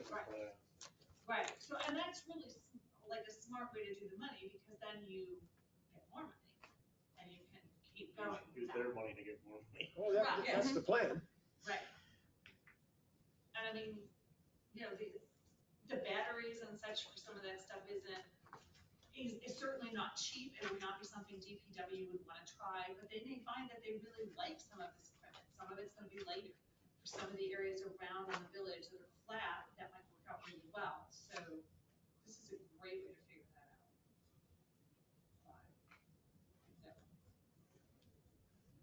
But this is something we're going to discuss next week, or next At the meeting. next meeting, yeah. Okay, so because we have to really now. We can go- Yeah, it's got to be. That'll be done pretty quick now. I was telling you, Today. yeah, it's That has to be coming. done today. It's coming, Yeah. yeah. In case anybody wants. But we're gonna need the car bids, Yeah, you so know? we'll spool that up. Yeah, Right. okay. You have wires, so now- that's a good start. We're also gonna need to figure out how to do that potentially for, some of the other things like the chargers. Like Yeah, that. we got some of that from the DRI stuff. Yeah, so that might be a separate thing that we'll have to put a bid package together for when we're doing the 150,000. To spend that money that we'll need to do that. So we're looking at multiple bid quotes coming up. We went through that the one meeting I was with you guys, we went through all those chargers and how much they cost, and actually the slow chargers were dirt cheap, but Yep. it's the fast chargers that were a lot of dough. Yeah. And then we so- talked about locking them up too. Yeah, I remember all that one, yeah. Yeah. So we're not ready to make a decision tonight. on We're this, not. So Somebody I plug think into we our should move electric. on to that, but that's Pretty coming cheap. in. Yeah, next week, it's coming on down the pipe. Yeah, good. Yeah, so just so you know, one of those the port chargers, you can't just plug in a normal plug into it. Like you can't just like plug something in and steal electric. It's a specific shape, so you would only be able to charge your electric car on it. Right, So yeah. nobody's gonna come You're gonna be plug charging their in phone. their phone or, Oh, yeah. no, that's. If somebody's But got it's electric gonna car, be they can be inside the charging. DPW building, so it's, right. Well, not necessarily, that was part of the talk, is where's it gonna get Where we put? put it, right? There's no room in the DPW buildings to charge stuff. That's more of a discussion.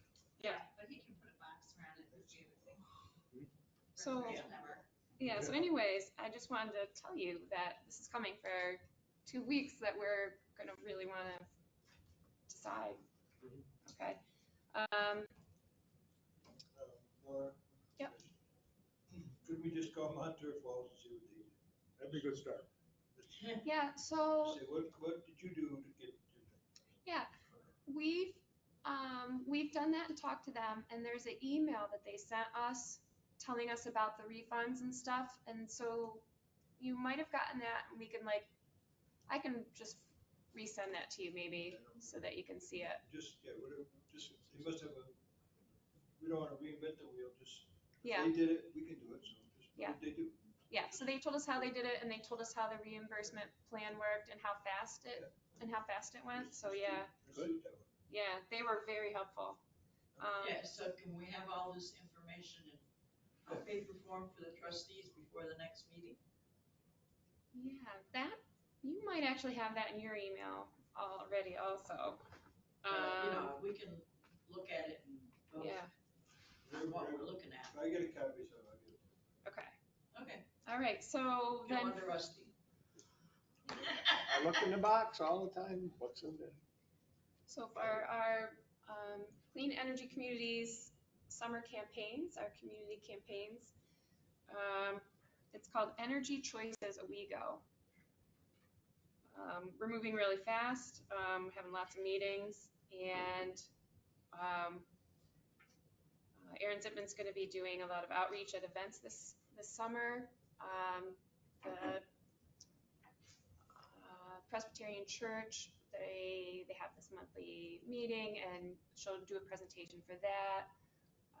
She's going to do a presentation at Rotary. She'll be tabling at a lot of other places.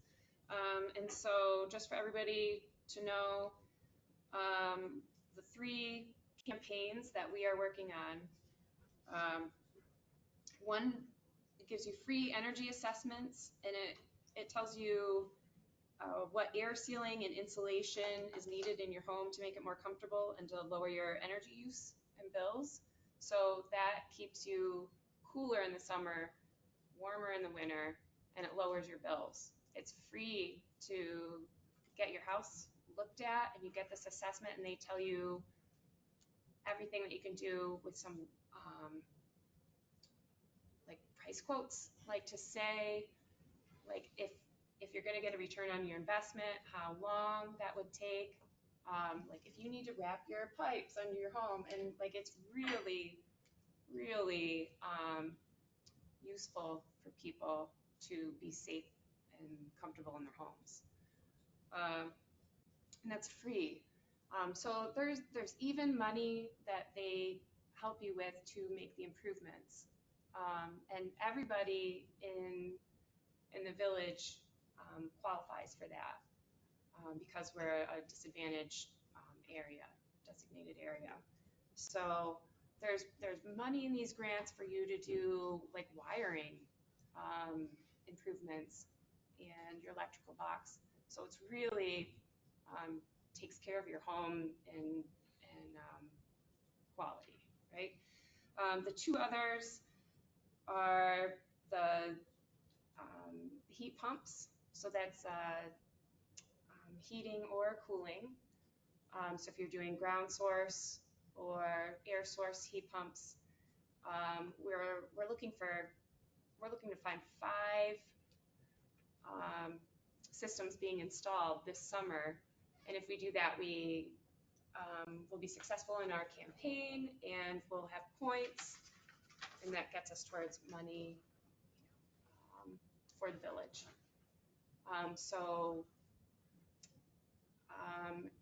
If anybody knows of anybody doing, if you know of somebody whose air conditioner has failed and they're putting in a new system, let me know, because we can get credit, So we're looking for 5 over the summer, 5 people installing, new systems within the village. And then Can Martin's Plumbing or those, can they work with you? Yes. Yeah. Because I mean, that individuals are going to be going through plumbing companies. Yeah. So I would like to know from Martin's and Scott Smith and Son, if they're coming into the village doing work, I'd like to know it so that we can just get credit for it. We don't get there's no like money involvement for those, but we I'm just can saying, help can't you people. just ask them to send you that information? They just put the new building by Home Central, that's gotta be central there. Yeah, so it needs to be installed between the time that we started we sent in the scoping document. So it needs to be between the time of that and say, whatever the end date of the contract was. It was it was the 28th of August. But anyways. Well, we just contracted with Julie, what, February, March, is that the beginning? No, I think it's nicer towards that. It was a scoping document that I submitted it, and I did a report on it at the last meeting. So it was within the last month I submitted it. Oh, okay. Here's a quick question. So Bruce Nelson's just doing another 6 apartments. They're all central there, every one. Does that count? It might. He's doing heat. Are they Is in that a yet? heat pump? They probably just put them in, yeah, they just did this year. I don't know if they're exactly heat pump, but they probably are, talking about the ones that Yeah. go on. Yeah. Probably. All right, that's So you awesome. need to check with them. Yeah. I'm gonna check in. Yeah. So Maybe they do construction. the reason why we're sort of looking for people this way is because most of our residents have like gas or like already systems, and it doesn't make sense to update quite yet monetarily within the system. But if you already are, because you have to, we can take advantage of people doing their upgrades. Like we'll get credit for the 5 or more that we can that are making upgrades. However, there is help for through Nest. People can go in and can try to qualify for those systems and get them put in. It's just it's probably not going to happen for our residents. So we're really just looking for the people who kind of have money or just have to have that expenditure. Now the cool thing is the third campaign, and that's that the community solar subscription, because those solar panels, they're not even here. They'd be out in Cayuga County, and so everybody in the village of Owego can qualify for the 20% reduction or discount off of their bills because we're the DAC qualified. They're disadvantaged. And so for us, we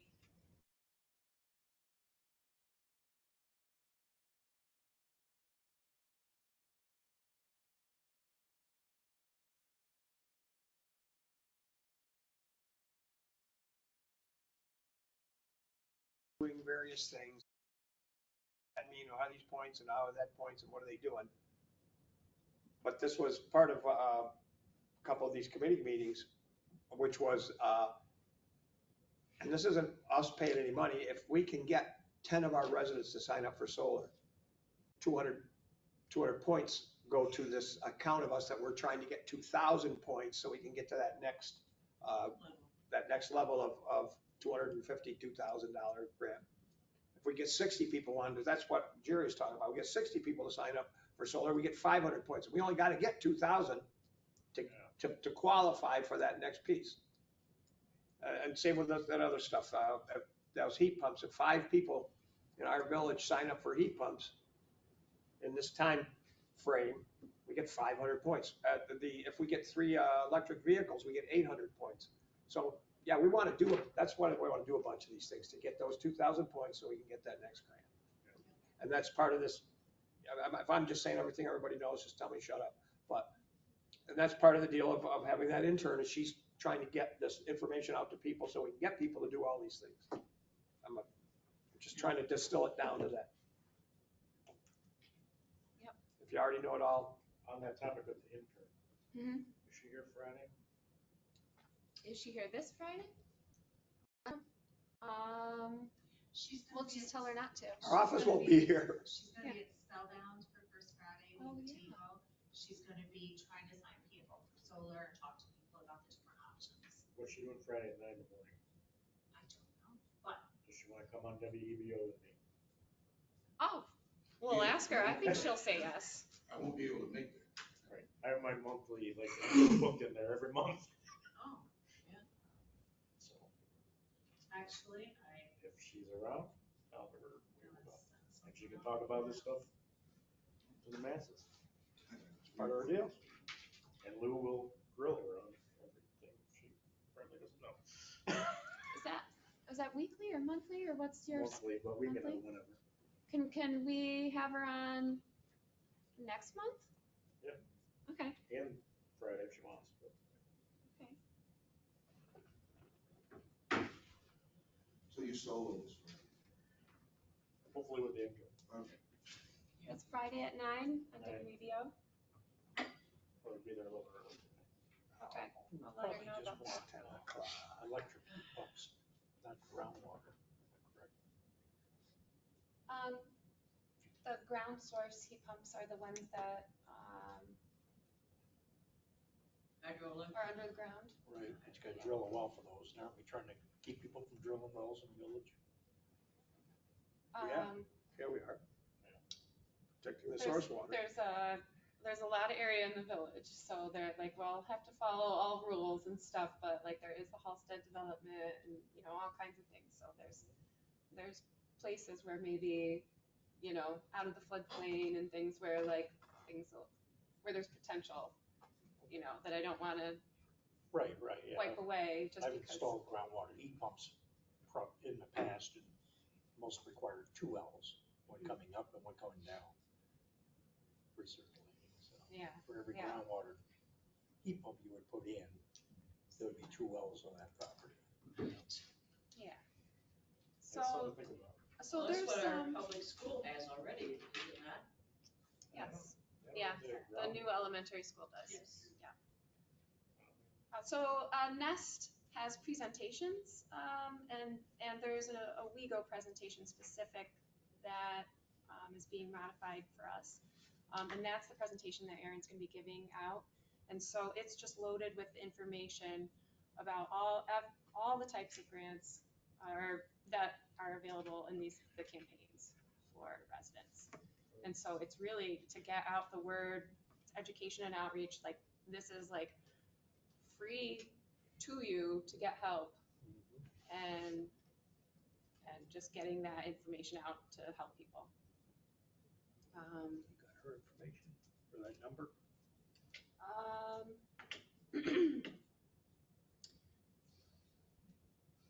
Oh, maybe you can get it. There you go. I'll figure it out. Let's see. I registered for a webinar. It's how to apply for national culvert removal, replacement, and restoration grants for fiscal year 2023 to 2026. Because I'm trying to figure out how to get money to replace the culvert for the wastewater treatment plant.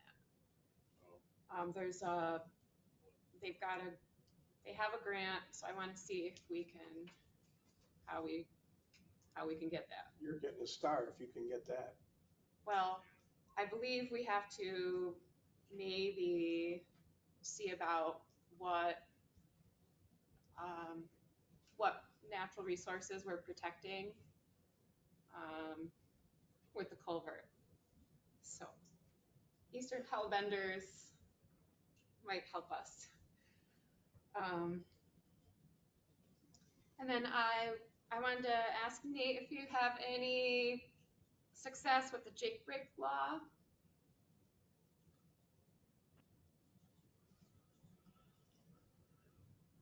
Yep. So I've got a draft of it, Laura. I'll be sending it to you tomorrow or Wednesday to look at. We've incorporated the comments that you had, and I think we could probably plan to introduce it at the next meeting then potentially schedule a public hearing at the first August meeting. Awesome. That's awesome to hear.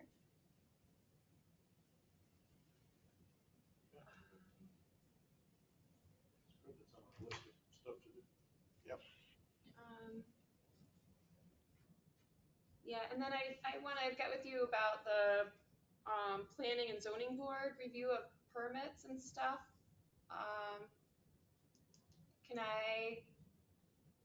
Is there a way I can like schedule a phone call? Yeah, I mean, absolutely, but I think that it's important to have the code department, so Mick, Terry, and Meg part of that conversation. Yeah. Okay. So plan like a Zoom meeting here with all those people? Yeah, I think Is that that'd be what it would good. be? Yeah. Okay, I'll try to get a time or something together. Yeah, I mean, I think just send an email to everybody saying, hey, like to have a call. We can get it set up.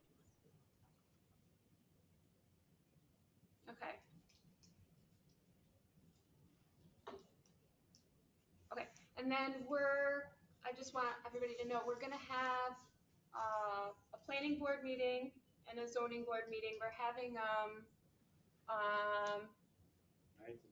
the 9th and the 10th, which are unusual dates. We normally have them at the end of the month, but we're gonna have it because there's 3 things on their agenda. So just want people to know that. And that's the end of my report. Thank you. Jerry. I've been to a bunch of meetings. I did an ICON webinar, protecting public health and fighting emerging contaminants in water, just to try to understand it better. I'd like to go and see our Aaron Zitman on Friday night, because I think that would be interesting, and I hopefully should convince my husband to sign up for solar, so that would be nice. And I did look up the Ryan Rufner skate park on Facebook actually before, and I found his obituary. He was 21 years old when he passed away in 2009. They mentioned skateboarding in his obituary. It does appear that he has family in the area. Do we want to, I wouldn't mind trying to reach out to the family, if that's okay with you, and just ask them maybe a little bit about him and trying to figure out what we should do next, and then I could report it at the next meeting. I know it sounds kind of like an awkward thing, 14 years later, but 15 years later, but maybe it does appear that the father, Gary, lives on Route 96, so, maybe I would send a little note and ask him if he wanted to call me and just talk about it. You know what, how do you feel about this? Because I feel like we've kind of been trying to figure it out, and we need to figure the story out. Did we have an obituary on him or something? Did you say? there's an obituary in there, and there's actually a Facebook link about the Ryan T. Thomas Rufner skate park, and it's our skate park. So it actually has a name on Facebook, whether, but. I didn't know, that name came from somewhere. Right. Right. And yeah, when you do Ryan T. Rufner skate park, it shows up in Owego, New York, Park. So, somehow this name has been attached. Just don't know how official it was. Right. Right. And this was 2009, and then I started to see stuff in 13, 14, 15, but he was a bunch older than my kids, so I didn't know him. But do you want me to maybe I'll send a little letter to the father at this address and just.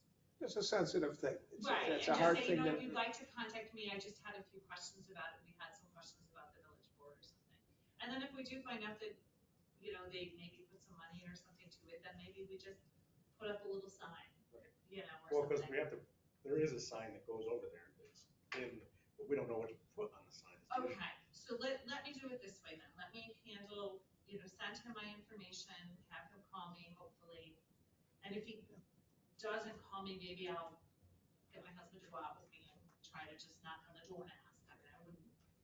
Like if this thing is like legitimately named correctly, we don't wanna just put a sign on it that says Owego Skate Park. Right, I couldn't find anything like from the Penny Saver, but this was what I did find. so- Also, if it's just like something people call it, we don't wanna put Ryan, you know what I mean? Yeah, Thank you for All right. being willing to, I'll to, do that. to That's do the something work that- on that and Yeah. get some information. I mean, what a sad story. Yeah. Yeah. I mean, it sounded like he was in an automobile accident at 21, so, you know, even 15 years later, parents still feel that. Yeah. Sure. All right, I will do that then. I will, it is Gary Rufner, so I will Yeah, try I to think I find was on him. Google Maps one time and zoomed in on Marvin Park, and that name came up for that. It skate does, park. yeah. Right, it does. So I'd like to at least know But a on little Google bit Maps, more, try to figure it out. Was it dedicated? Might have been. Check with the board minutes before you do that. We Yeah, can the put his girls name, here we can can- put his name in, because I remember. Okay. Oh, no, we're not people came making a to- decision, we're just. I know, people came to the village. board, Investigate. That's how this thing's done. Okay, Yeah, okay. So they can help you here. And it wasn't the folks, it was a bunch of kids. Bunch of his friends or something. Yeah, Okay, so there's something, so I'll give you a little background. all right, so we'll get a little background Yeah. here and then I'll Now, contact all you I have about to do it. is type in the name. Okay. Sounds like I'll be seeing you this week. Excellent. You see me tomorrow, Okay, there you go. Wednesday's yours. Yeah, this is a short week. Okay. Stuff Yeah, from the I'll office. stop in definitely tomorrow. Uh, We'll figure this out. Before Yeah, Friday. the kids. Wonderful. Okay. And that's my report. All right, cool. Fran?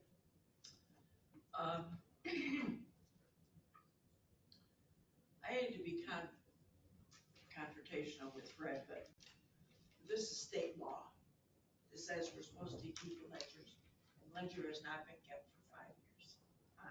There may be little slips of paper here or there, but nothing that has been available through the code or through Meg for us to find out the information on who's been buried in the last 5 years. So, I mean, we need to keep that ledger. And, is, you know, this is the New York State Cemetery Board. Their rules, I mean, I gave you the copies, I mean, you can do it, but, you know, it says, when there is an interment, we're supposed to take $35 out of that and put it into our maintenance fund for the cemetery. And the 5% is supposed to go to the state for that insurance fund. And what that insurance fund does is it gives us money to apply for headstone repairs and that sort of stuff. And what I underlined the messages in there also. Anyway, like I said, I don't know. It's whose job it is to say that it needs to get done, but it needs to get done. I'm just a trustee. I'm just saying.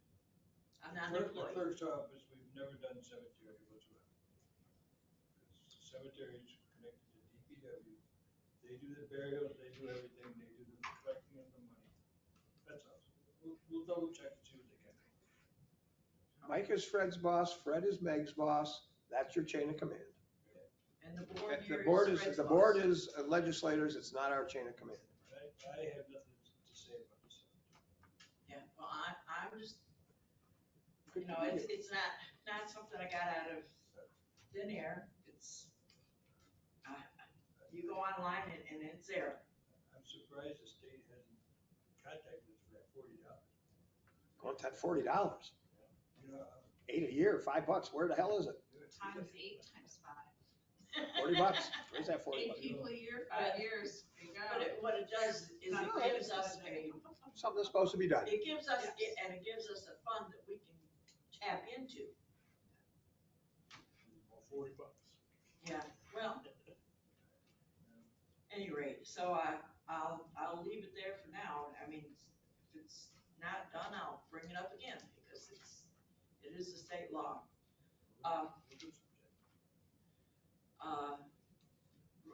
Evergreen, we're working that hiking trail through, well.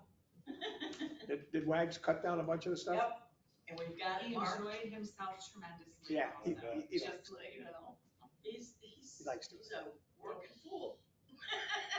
He's amazing. It's very. So we're getting that, it's coming along.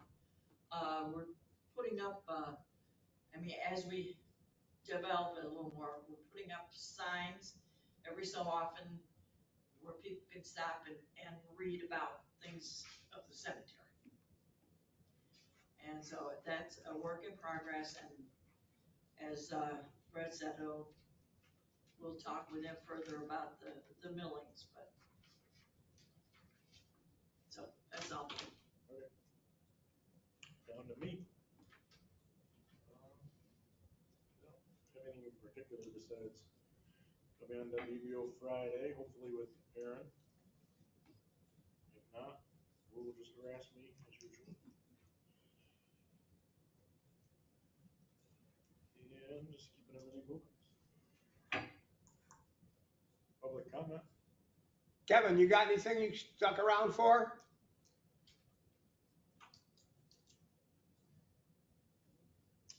Guess not. Too late. Move to No, adjourn. no. Okay, thanks. Woke him up. Move to adjourn. 10:30. Too late. See everybody in a couple weeks. Have a good 4th of July. So are we off? You turn it off? Yeah, tell him it was.